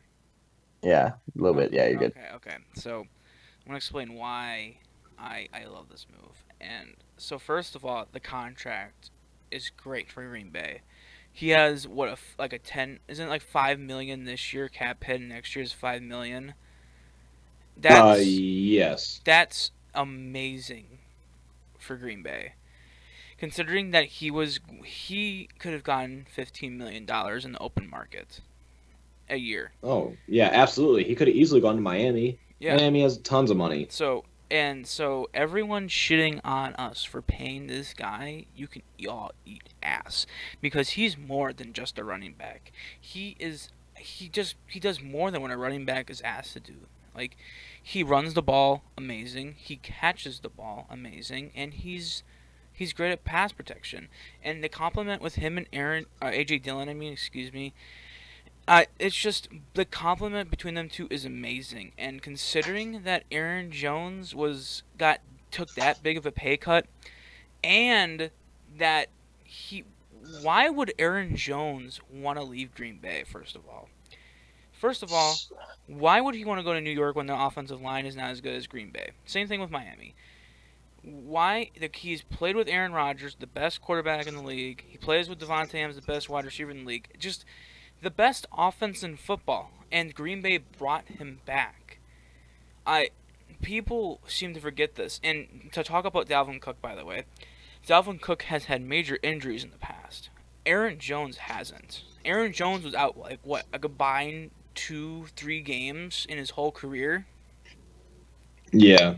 Yeah, I would do everything to keep Aaron Jones if I was Green Bay, because he fit that offense so well, and it was just a very good signing for Green Bay. And I know now that everyone's upset. Oh, we paid a running back, but we could have gotten so and so, like a veteran corner. Like, come on, you guys are gonna be all happy when Aaron Jones is scoring touchdowns here in September, October, November, December, January, and February. You guys got to get over it. Here's my thing too on Aaron Jones. Sorry, Alex. I have one more thing. No, you're good. I don't know if people remember that Rams game, but when AJ Dillon and Aaron Jones were together, it was pretty dominant. Granted, Aaron Donald did not play a lot of that game, but they were still pretty dominant, dude. They still had Michael Brockers. They still had Samson Ebukam. They had a bunch of their defensive starters, and they just could not stop the 1-2 punch. I'm very excited to see what the two will do next year. And I think that they're going to really turn it around in Green Bay. I know we've always had, well, as of recently, we've had a really good run game. I think that this is just going to amplify that. I love Jamal Williams, but unfortunately, things don't work out sometimes, and I feel like AJ Dillon's just a perfect guy for the situation. I agree. The 1-2 punch from Aaron Jones to AJ Dillon is going to be a bit of a nightmare for defenses. If Green Bay uses AJ Dillon more, like they should, it'll be quite a scary punch for quite a scary running back duo for defensive coordinators to plan around. Because even if you can plan around Aaron Jones and AJ Dillon running down your throat and straight at your face the entire game, you still have to worry about the bad man Aaron Rodgers and Devontae Adams. You still have to worry about that. It's a fantastic move for Green Bay. It honestly surprised me that he signed back with us on a deal like that. That's just awesome for Green Bay. Awesome for Aaron Jones. Amazing signing. I always thought he was going to come back. I don't think there was no doubt in my mind that he was going to leave, because it was between, I think, winning in Green Bay and going somewhere else and not succeeding. I think Green Bay loved Aaron Jones too much, and that's why I predicted he was going to stay in Green Bay, either franchise tag, which I was shocked they actually didn't use the franchise tag. But looking back on it now with the cap hit and extension, that like Green Bay, I know a lot of people, they haven't signed anyone from any other team. I think Green Bay has had one of the best off seasons this off season so far. I agree. It's been a lot of it's just been cap management, and I'm happy that we're doing a very good job. I still think they're going to end up restructuring, or not restructuring, extending Zedarius and then getting more cap space too. I think they'll extend him next year. I think that saves next year, and then I think what we're gonna get. I wouldn't be shocked if we got an Amos extension, and then we got a maybe a Billy Turner extension as well. Maybe Devontae's coming soon. Everyone like to tell Jair. I want Jair before Billy. Yeah, I guess, but I want guess to pay him before he gets better and better. Because if we keep waiting, he's just going to keep going fifth-year up. option year. I think that year, but that off season, I think is when we're gonna do it. But I think Devontae Adams extension, I'm expecting is coming soon. All right. Moving on from Green Bay, we have Kyle Juszczyk signing back with San Francisco on a 5-year, $27 million deal. Best fullback in the league. Hands down, the best fullback in the Absolutely. league. Absolutely. Deserves every penny. Stand-up guy, stand-up player, type of guy you want in your locker room, as I've said for a lot of people in this list. I think he's real good. I think he's going to be a guy that you need, and to bring him back in that system, he's deadly in the San Francisco system. I think we've seen it in Green Bay multiple times. I don't know. I think it'll stay that way. I think having Juszczyk there is great.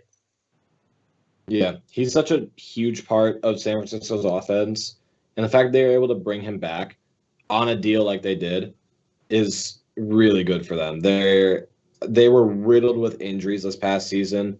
Just the entire roster was. They didn't really have a lot of their big name guys like they used to have. And bringing back Kyle Juszczyk for 5 more years is awesome for San Francisco. To be honest, I don't know what to say because you guys kind of like hit it all on the nose. I mean that he fits. He is that. I think a lot of people don't like to talk about it. I don't think he's that big of a name, but I think he is a really, really big part of that offense, and I think Kyle Shanahan needed him to run that offense, and I love it as a whole. So, good signing by San Francisco. I agree. And the last one for contract extensions that we have today is Xavier Rhodes coming back to Indianapolis on a 1-year, $6.5 million deal. He had one hell of a year last year, dude. One hell of a year. Like, as a guy that I just didn't expect to come back and, like, actually play well, I'm sorry, guys. I will say this. We have watched Xavier Rhodes get toasted by Davante Adams in Green Bay for years. Like, Xavier Rhodes was dominant against Green Bay, and then he suddenly dropped off, and Davante Adams was cooking him for 100-plus yards a game. And that's when I think Minnesota knew it was time, but he went to Indy and, like, played outstanding. Definitely a player that I didn't expect to be as good as he was last year, but definitely a guy that I think he brought that leadership that Indy kind of lacked a little bit. They're a very young team on defense, and bringing a guy like Xavier Rhodes in to at least help, like, I don't know, they have like 3 rookie contract corners and like a safety that's a rookie contract, like Rocky Sin and guys like that, just to bring that dog mentality that Xavier Rhodes has. I think it helps them a lot, and I think they really understood how much he meant to the team last year, and I think it was good. It was a good move for them to bring him back, especially for the price they did. $6.5 million is not a lot to pay at that corner. I agree. And Indianapolis, they had a good season last year with Phillip Rivers at quarterback, but now you go out and get Carson Wentz, who hopefully can return to his former self, like 2017 when he had the ACL injury that took him out for the rest of the season. And Philadelphia went on to win the Super Bowl that year. But so you bring in Carson Wentz, you still have a stud in Jonathan Taylor at running back. You have an awesome offensive line, and your wide receiver core, you lose T.Y. Hilton, but you still have reliable receivers, and your defense is all young. So Indianapolis is in a really good position. And to bring back a veteran corner who has shown that he's capable of locking down big name wide receivers it's an awesome signing for Indianapolis. I agree. Yeah, it's shit. It was a good signing. I don't know what else to say because you guys keep hitting on the head. It's a very good sign by Indianapolis, especially. He probably had a good market, and it's a pretty good signing by them. They needed him, and I mean, for Rocky Sin, it's going to keep helping him develop. So, great signing by Indianapolis. All right, moving on to another bigger contract extension, we have Juju Smith-Schuster coming back to Pittsburgh. He signed a 1-year, $8 million deal with Pittsburgh. He had other offers from Baltimore, and the offer from Baltimore was 1-year, $9 million deal with another $4 million in incentives. And then he had an offer from KC as well with a 1-year, $8 million deal and $3 million in incentives. I don't understand this. I don't understand this deal. I don't understand why Pittsburgh brings him back. I don't understand why they don't save that money. Juju really got him. I think Juju got him the most like problems last year off the field. You know what I mean? Like with the dancing and on the emblems or the logos and all the other stuff they're doing. I don't know, man. I just don't like the signing back. I don't. I think that Juju's a good player. I just don't like the fit still there. I think that Chase Claypool's ready to be the one over there. And I think that they have two very good receivers behind them that they should have locked down and given the chance to develop a little bit more, especially in a year where you might not have a quarterback to play consistent. Because I'm sorry, but I don't think that Big Ben's the guy to play that quarterback's position anymore in Pittsburgh. I mean, I like it because, I mean, he showed that he wants to stay in Pittsburgh and win with Pittsburgh, and he took significantly less money because he had a combined $13 million deal on the table from Baltimore and an $11 million deal on the table from KC, who has Patrick Mahomes at quarterback throwing you the ball. Like, I like that Juju has stayed loyal to Pittsburgh, but I also would have liked to see him go to another team. So I'm kind of like sitting on the fence with this contract, with this deal, and Big Ben might not be the answer at quarterback for Pittsburgh this next year, but I do like how he showed his loyalty to Pittsburgh and how he said on Twitter how it's been his home for so long and how he loves the community and the vibe from Pittsburgh. But I don't know. I'm kind of on the fence with this one. I'm not too sure how to feel. I think it's good I think it's good for Pittsburgh. Honestly, I mean, they wanted him back. He wanted to come back, and I think for considering the price and what other offers he got from Kansas City, Baltimore, Philadelphia, I think going back with Big Ben and going to another free agency where the cap should spike up and getting paid probably, I think it's good. I think it's I mean, I do agree that he probably did cause the most problems off the field, but he might, maybe something changes. Maybe TikTok gets ruined and he just stops. I don't know. Maybe, I don't know. I love Juju as a whole, but I think it's a good signing for especially how cheap Pittsburgh got. Yeah, I mean, if he can control his off-field, I don't want to say issues, but his off-field behavior, I guess, with all the TikTok stuff, it would be a lot better. But because of that, it's a little bit shaky for me because a lot of players don't like how he dances on the logo before games, and people don't like that stuff. So if he can control that, I think that this would be an awesome signing for Pittsburgh. Kind of a steal, honestly. All right, another contract extension that we have is Justin Simmons signing back with Denver. He has become the highest paid safety in NFL history on a 4-year, $61 million contract, and he hasn't missed a defensive snap since 2017. So, me personally, I like this deal a lot because good, reliable, awesome safeties are really hard to come by. And for a guy like Justin Simmons, who has shown that he can be there consistently, performing at a high level, and is a good locker room presence, it's extremely difficult to find a player like Justin Simmons in today's NFL, because you can get an awesome safety like Earl Thomas when he came out of Seattle, but he hasn't, after he had his whole shenanigans in Baltimore, nobody's wanted to take a chance on him. So I like this deal a lot for both Justin Simmons and for Denver. One hell of a player for them, dude. He balls out every single game. Like Vic Fangio as well is probably going to be one of the best things to ever happen to that guy. And I would, with the Kyle Fuller signing that we didn't talk about, but we will now. Kyle Fuller to the Broncos, and they have Bryce Callahan. They have the possibility of adding Akeem Hicks Von Miller coming back, Bradley Chubb coming back, Justin Simmons is there, probably going to address safety at some point. The other side, so they're gonna shore up. Like Fangio has really made that defense deadly. Their offense is where they lack. That's the problem they have, but their defense is really, really, really good. If I had to, I honestly, he dude's just a stud. I'm happy he got the bag. Vic Fangio, yeah, I do agree that Justin Simmons, that is the best like landing spot, and I'm happy for the Broncos to keep him. I'm happy that Justin Simmons got the bag. Yeah, I agree. He originally had a franchise tag on him, but then Denver extended him and avoided that. So this is a really good deal for both sides, both Justin Simmons and for Denver. You keep your honestly one of the staples of your defense aside from Von Miller, who but yeah, you keep Justin Simmons in there, and he's shown that he's super reliable and consistent and is such a leader for their defense that you just keep him in Denver for 4 more years. It's a good deal. Good deal for Denver.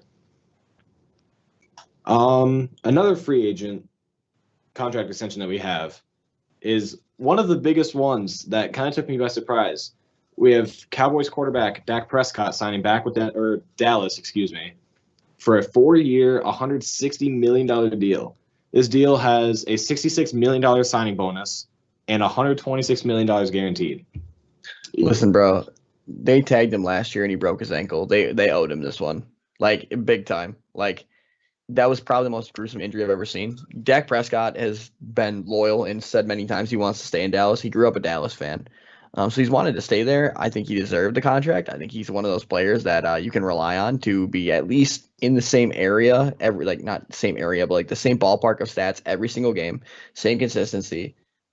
He's a guy that's usually on point. I don't see a reason why not to bring him back. It's very hard to find a franchise quarterback. When you have one, you don't want to let him walk. I.e. the Deshaun Watson situation that's going on right now, or the Russell Wilson situation that's going on right now. There's a lot of franchise quarterbacks, and you need a good one, and Dak Prescott just happens to be that good franchise quarterback that they needed. Okay.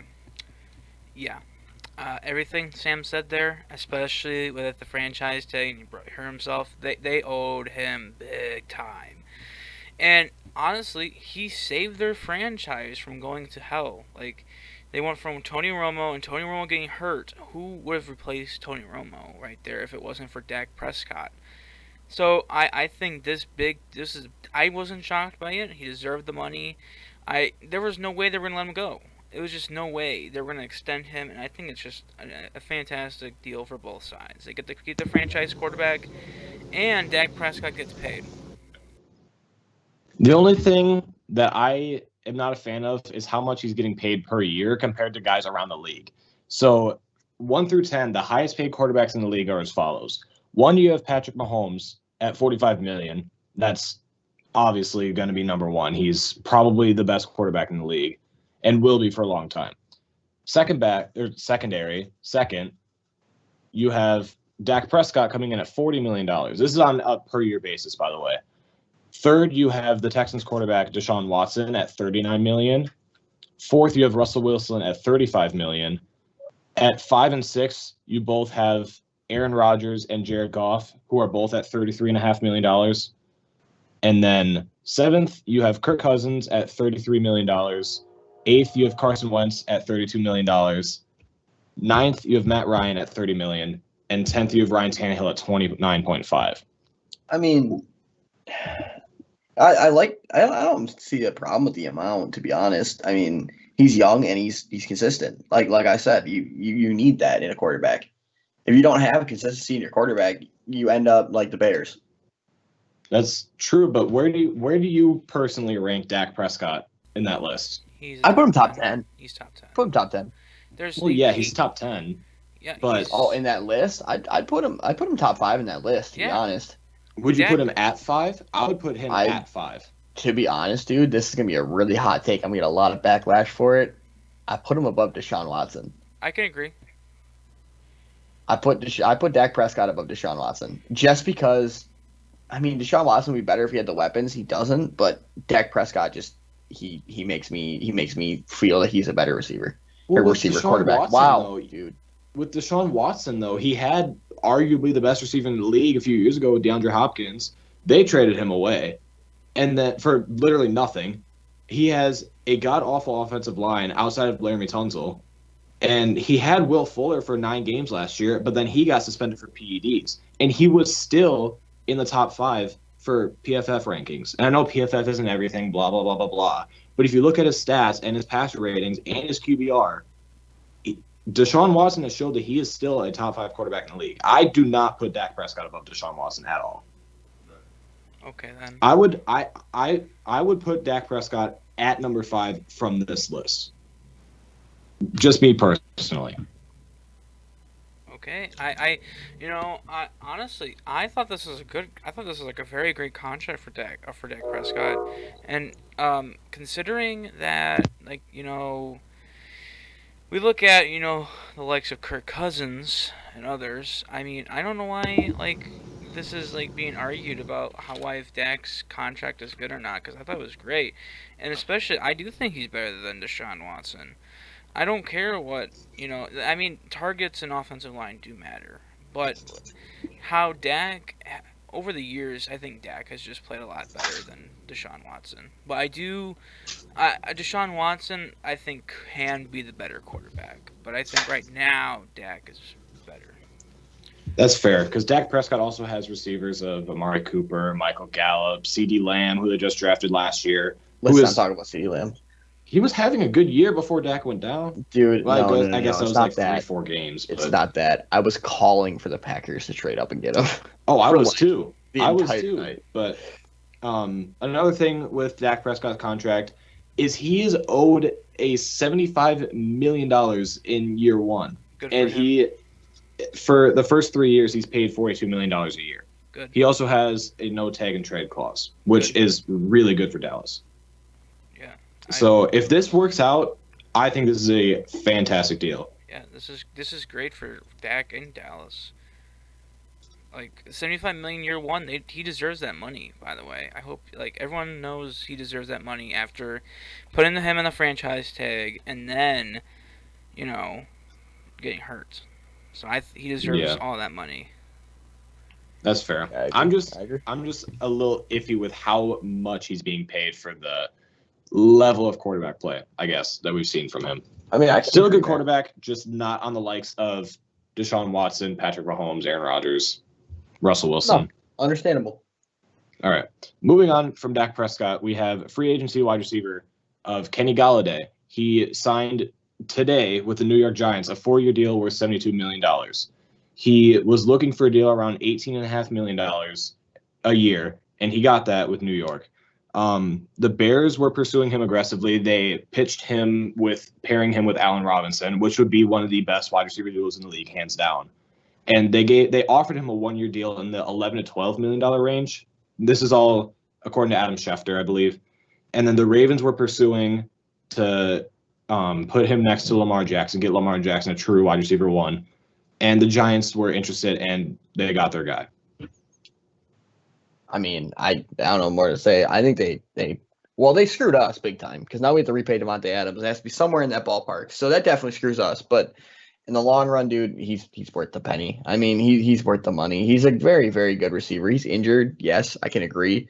But dude, he's so good when he's on the field. I don't know how you dismiss the fact that the guy is just an animal. I've seen many, many, many times where we went against him, and the dude is just an absolute monster. New York got a dog, and I'm happy for him. I'm glad we don't have to play him anymore, and I'm excited to see how he does. I'll still be rooting for him now because he's not playing against us. So, do you think Kenny Golladay set the wide receiver market? Yes. You think so?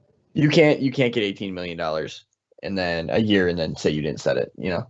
Yeah, that's true. Because there are still a lot of wide receivers on the board. The one thing Green Bay will be screwed for is, this is something they should have gotten the Devontae Adams contract done before Kenny Golladay. 100%. Yeah, because 100%. They would have gotten the deal so much better. But now, like, considering what DeAndre Hopkins is getting and what Kenny Golladay is getting, Devontae's going to get $20 million a year. I'm guessing. We'll see though. Yeah. But Yeah, we'll see. I thought Giants this is a great signing because they need targets for Daniel Jones if they want him to work out at least. But I think it'll be pretty good for New York. I think it's going to work out really well. Um, we'll see if this turns into a either Allen Robinson situation or if Daniel Jones becomes goaded. We'll see. Yeah, we'll see. Moving on from all the free agents, all the contract extensions, we're going to talk about specific teams and how they've played their free agency, how we think it's gone, and where we think they're going to end up in this next coming season. First up, we have division rival of the Green Bay Packers, the Chicago Bears. In free agency so far, they have had a bit of a rough start. They signed Andy Dalton to a 1-year, $10 million deal, so they're not sticking with Mitchell Trubisky. They did offer 3 first-round picks, a third-round pick, Akeem Hicks, and Kyle Fuller for Russell Wilson, and Seattle said no. They also released cornerback Kyle Fuller, who signed a 1-year, $9.5 million deal with Denver. And they also gave Akeem Hicks permission to seek a trade from Chicago. So they're having a bit of they're kind of on fire right now, I'm going to say. I mean, do you expect less? This is exactly why. And okay, I'm gonna say this because it was in the words. I believe it was Matt Schneidman that put this out. This exact situation is what Green Bay is avoiding by drafting Jordan Love. This exact issue is what Green Bay was avoiding by picking Jordan Love. That's very true. They are avoiding we don't have a quarterback, we need to reach for one, because this is what the Bears have been doing since Cutler left. Yeah, that's true. Because they did trade up to number 2 to draft Mitchell Trubisky. And when he took over for Mike Glennon, he did look good. He looked pretty good. But that didn't last very long. No, he looked good, but dude, at the end of the day, they went from Carson Wentz, who arguably was one of the best fits for them. He would have been a perfect fit in that offense. He already had chemistry. He was a guy you should not have passed on at all. They went from Carson Wentz to Russell Wilson, who they got shut down for. I believe they offered 3 firsts, Kyle Fuller, Akeem Hicks, and a third-round pick, was what I read from PFF. They offered all that. They said no. They're like, no, we don't want that. So then they go, okay, well then we'll do this. And they go and get Andy Dalton. How do you go from that to Andy Dalton? You're better off just re-signing Mitch Trubisky, dude. Why? I don't know. I don't get it. I don't understand what they're doing. It doesn't make sense. And it's probably one of the dumbest things I've seen a franchise do in a long time. I think with the whole Andy Dalton thing is they brought him in because he'd probably be cheaper than bringing back Mitchell Trubisky. Plus, it's on a 1 year. So it's not going to – they don't have to commit to anything long-term with Andy Dalton. But it's not – he's not – Andy Dalton's not the answer in Chicago. I mean, they might be bringing him in just for – trade compensation, but that doesn't make sense. So I think they're not gonna be competing for a playoff title this year or a division title or anything. They're just kind of gonna be middle of the road team. Okay, so they're gonna be Chicago. Pretty much. They're not gonna be anything to be scared of, honestly, unless something drastically changes. Right now they're in a very poor situation. Just don't get it, dude. I don't understand.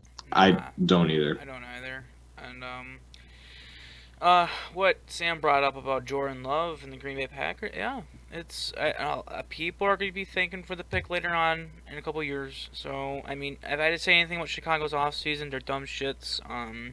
They ruined their franchise. It's funny to look at, especially as a Packer fan. They signed Andy Dalton. Ryan Pace is an idiot. That's all I gotta say. So, dude, I just don't understand. I don't understand how you can go, we have a shot at Carson Wentz and he fits in our system. Nope, not gonna do it. The Colts paid nothing for him, dude. They paid practically nothing. That's very true. I mean, we'll see how Carson Wentz works out in Indy. So.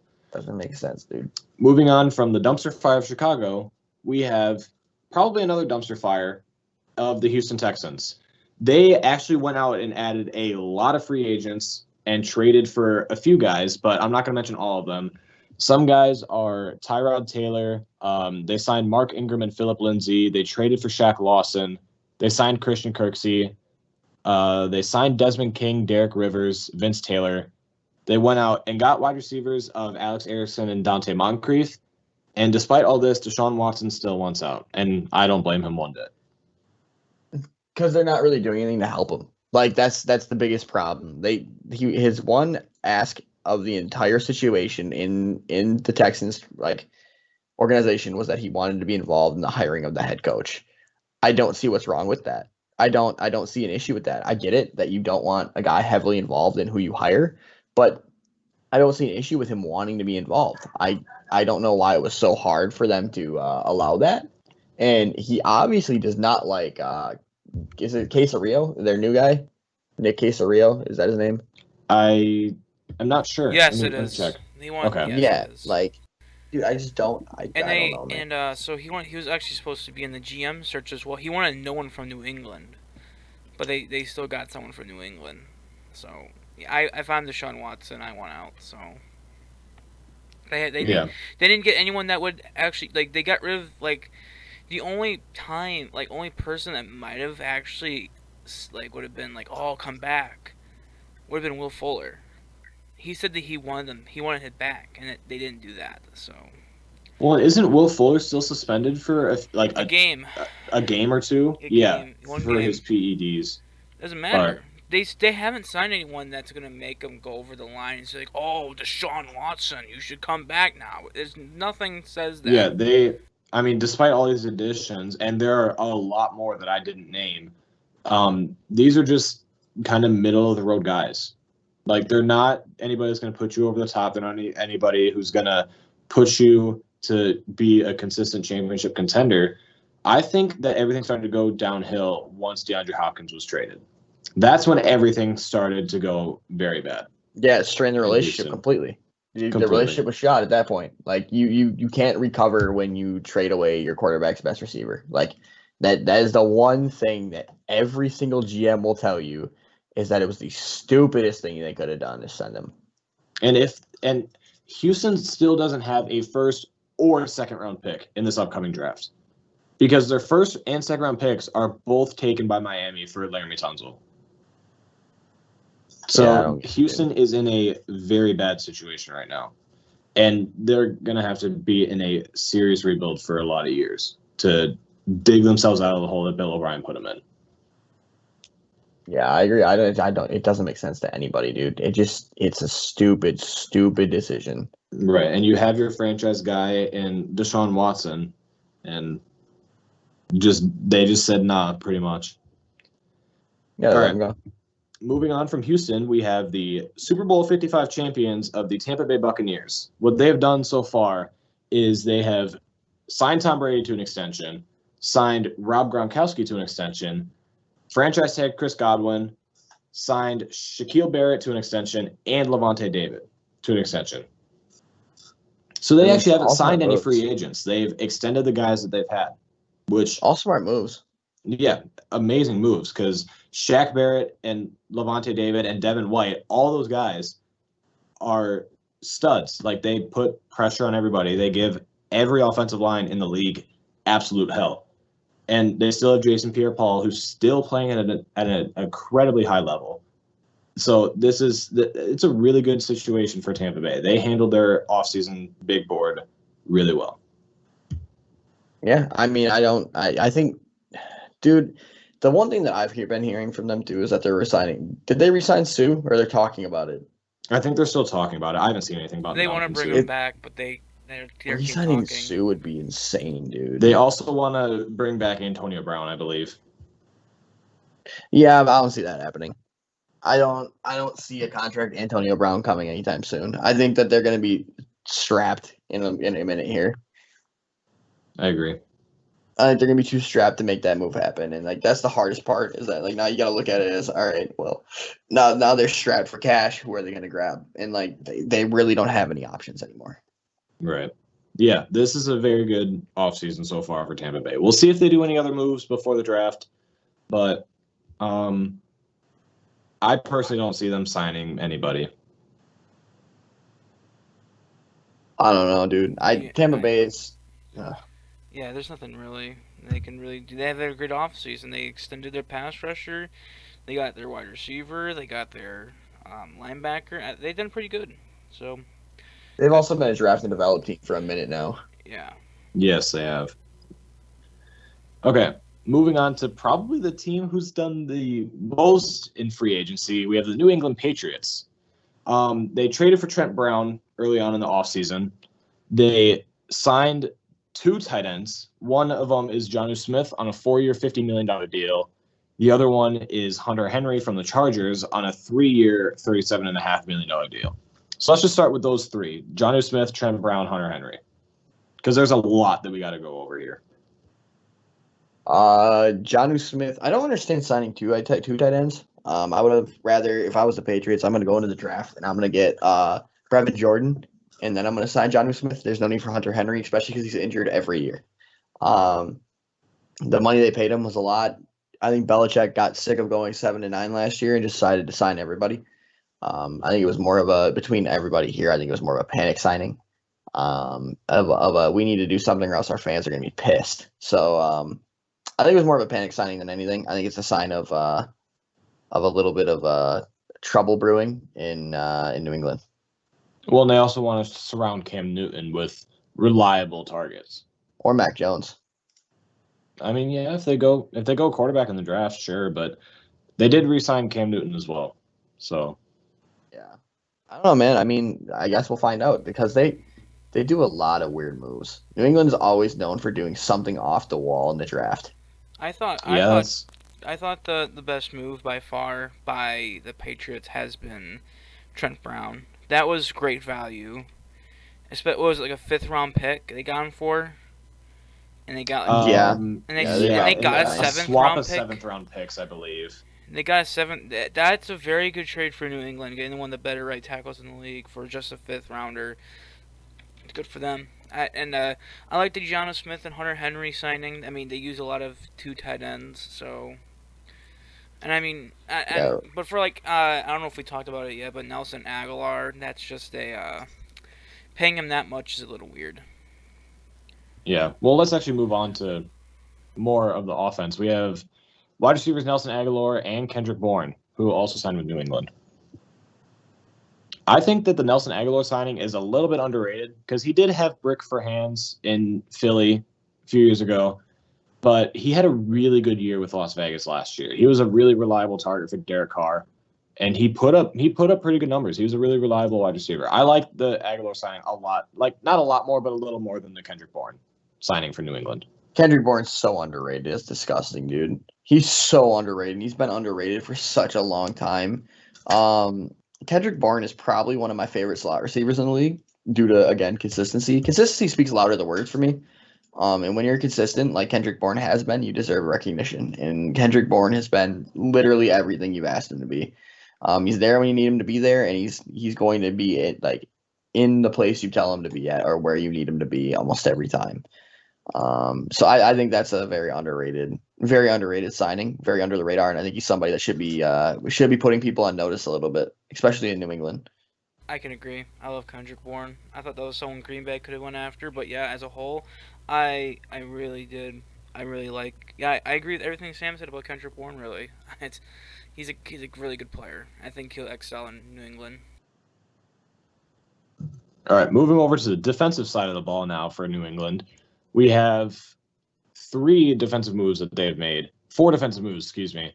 They signed D tackle Devon Godchaux. It's a word or name that I don't know how to say. He signed a 2-year, $16 million deal with New England. They brought in linebacker Matthew Judon for 4 years, $56 million. Defensive back Jalen Mills on a 4-year, $24 million deal. And they re-signed D-end Deatrick Wise on a 4-year, $30 million deal. For Jack me, can go first on this one. Okay, Jack, go ahead. Either one. Go ahead, Jack. It's good signings. I don't. It's gonna be. They needed to fix that defensive lineman. That every single defensive player they had, they needed to fix and try to go into next year. Everything they've done so far, especially Matthew Judon, Devon Godchaux, I really like. And they just had to fix that offensive line. Not offensive, defensive line. You know what I meant. They Yeah. need to fix their secondary now too, because Chung retired. Yeah, that's true. Well, Yeah. and they did bring in Jalen Mills, who can play both corner and safety. Yeah, and I mean Okay. they got to brace for either someone taking a second round pick on J.C. Jackson or someone trading for Stephen Gilmore, because one of them is going to happen. Right. I mean, and they if nobody sends over the second rounder for J.C. Jackson, they still have him for this next year. So Yeah. Yeah, I agree. I agree I think 100%. New England's in another scary position, I guess. I mean, they might not be consistent Super Bowl contenders, but they can still make a deep playoff run. It honestly just depends on how Cam Newton plays. He didn't have the best of years last year, but he was still a solid quarterback. He just wasn't what I expected, at least. He wasn't what I expected. He wasn't what a lot of people expected, bro. He really, really, really fell off hard last season, and it was a bad fall off. It wasn't like a oh yeah, Cam Newton's just not playing like dude. He was bad, like unbelievably bad last year. And I don't think that should go unnoticed. I think that it's something that needs to be at least recognized a little bit that he might not be the same guy as what we think he is. Um, I think he's much worse than what we think he is, to be honest. And I'll go unnoticed as saying that I don't think he's anywhere near where the Patriots need him to be. Do you think that they could possibly target quarterback in the draft? I already said Mac Jones, hands down. They're gonna go Mac Jones and they're gonna develop him. He's a classic New England quarterback. Pocket passing, protection, can throw all the throws you need him to throw. Hits his receivers in stride, but his problem is that he's just not mobile. It's a classic New England quarterback. Yeah, across the board, I like all the signings. There's not one that I'm like, oh, they really shouldn't have done that. I guess the only one that I can really think of is bringing in both Jonnu Smith and Hunter Henry. One or the other, I think, would have been a little better. But, I mean, Bill Belichick does like to run a lot of two tight end formations and plays that require two tight ends and two reliable tight ends at that. So, yeah, this is all across the board, just good signings for New England. And I like Bill Belichick a lot, despite all his cheating shenanigans in the past. But I think New England is going to be not quite back to where they were with Tom Brady, but I think that they will be still a very consistent and competitive team. I agree 100%. I think they're gonna make the playoffs next year, especially if Cam especially if Cam decides not to play like shit. That's a real hot take. That's a real dude. They played like garbage last year. It was horrible. I think a lot of it has to It's do. painful to watch. I honestly think they'll do pretty good next year. I honestly do. All right. Last thing we got for today is we all picked one team that's a bit of a bold take to make the playoffs. So I'll go first. My pick is the Denver Broncos. They just brought back their staple on the defense of Justin Simmons. They're getting back Bradley Chubb. They're getting back Von Miller. They have a really reliable receiving core in Jerry Jeudy, KJ Hamler, Noah Fant. And they released Phillip Lindsay, who then ended up signing with Houston, but they have Melvin Gordon behind him. So they're in a really good position. It just depends on what they do with quarterback. If they draft a quarterback, if they can still bring up Drew Lock and have him run the offense that they want, I think that Denver they won't win the AFC West because that's Kansas City's division for quite a while. But I think that they will make the playoffs as probably a wild card team. Jack, you want to go? Yeah, I'll go. So, I brought up New England, and that's not my pick. I'm gonna pick New York Jets, not Jets. Fuck, Giants. Damn it. But so my reasoning is that they were almost a playoff team last year. They could have made the playoffs, but Philly fucked around. So everything what New York has needed, they still probably need another pass rusher, which they could address in the draft, and they probably need some more all alignment help. But I thought that the team by itself was a decent enough team, especially with Joe Judge, to even make the playoffs now. Especially how shitty the NFC East is. Now getting Kenny Galladay where he's going to be the number one wide receiver, I think it's going to really really help that team on offense. And that defense it was already good, and it's going to keep getting better. So I think, as a whole, I think New York Jets, Giants. Damn, why am I getting confused with the Jets all of a sudden? But the Giants, I think, are going to make the playoffs. That's my prediction. All right, so mine's a rather bold one because it would have to entail that AFC teams are not as good as they were last year. I think that this team is going to be 10-6, barring injury. I think the Cincinnati Bengals will make the playoffs. I think they'll be a wild card at 10-6. I do think that the Baltimore Ravens are still going to take that division. I see the Steelers falling off heavily. I see Cincinnati stepping up to the plate and just taking and annihilating next year. They brought in some good players on defense. Mike Hilton starting at their slot corner. I know they brought in a couple others. I just can't think of them off the top of my head. Hold on, let me pull it up. Give me 1 second. I truthfully feel that they're bringing in Chidobe. They brought in Chidobe Awuzie, Trey Hendrickson, Riley Reef on offense. Larry Ogunjobi. They've brought in players that can actually make an impact and make an impact now, and they have the needs and the draft picks to just go over it and just annihilate. They've been drafting well. They've been playing well. They've been showing chemistry, and I think if Joe Burrow's healthy, they're a unit. They just need protection for Joe Burrow, and they're going to be solid. I think that's the team to make the playoffs next year. Do you think Joe Burrow's going to return to what he was last year? 100%. The thing about an ACL injury, bro, that's like so weird is that depending on age, usually an ACL is either like a big deal or not a big deal. And everything I've read about Joe Burrow's ACL is implying that it's not a major deal. It's not something that's going to hurt his career. Does that make sense? I hope so. I hope so. Like, he's one hell of a player, dude. Like he that guy's a baller. Yeah, if he stayed healthy the entire year, Offensive Rookie of the Year would have been a 3-man race between him, Justin Herbert, and Justin Jefferson. So, 100%. But yeah, that's a bit of a bold pick, but I'm a fan. I like the Cincinnati Bengals a lot. They're a good team, dude, and like I don't see why they don't get any more attention than what they do. I think that they're a solid contender. I think that they're a team you can look at as a how do I say this? An underdog in most games. But they always show up and ball hard. It's kind of like Washington. Washington also does the same thing. They have the pieces and they come out and they ball extremely hard for the entire game. It's not just like 1 or 2 downs. They play the entire game and they play to the end. And that's something you really don't see anymore. Absolutely.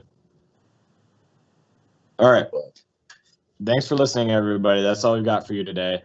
One last thing, we're all on Twitter, so if you want to shoot us a follow, shoot us a DM. That's all cool. I'll go first. Mine is at AmosSeason, AMOSSZN. If you want to follow me, shoot me a DM. That's all cool too. I'll follow you back. Just let me know that you listened and let me know what you think. All right. Okay, go Sam. Sam. Jack, go. No. You go, bro. You were talking.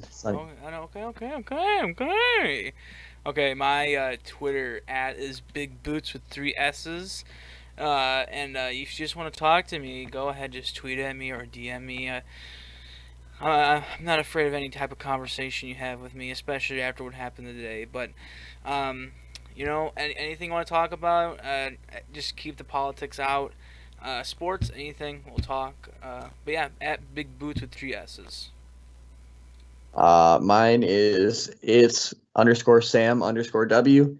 Pretty self-explanatory. You want to reach out. I'm always available. I like talking football, so yeah. All right. Thanks for listening, everybody. We'll catch you next week. See ya.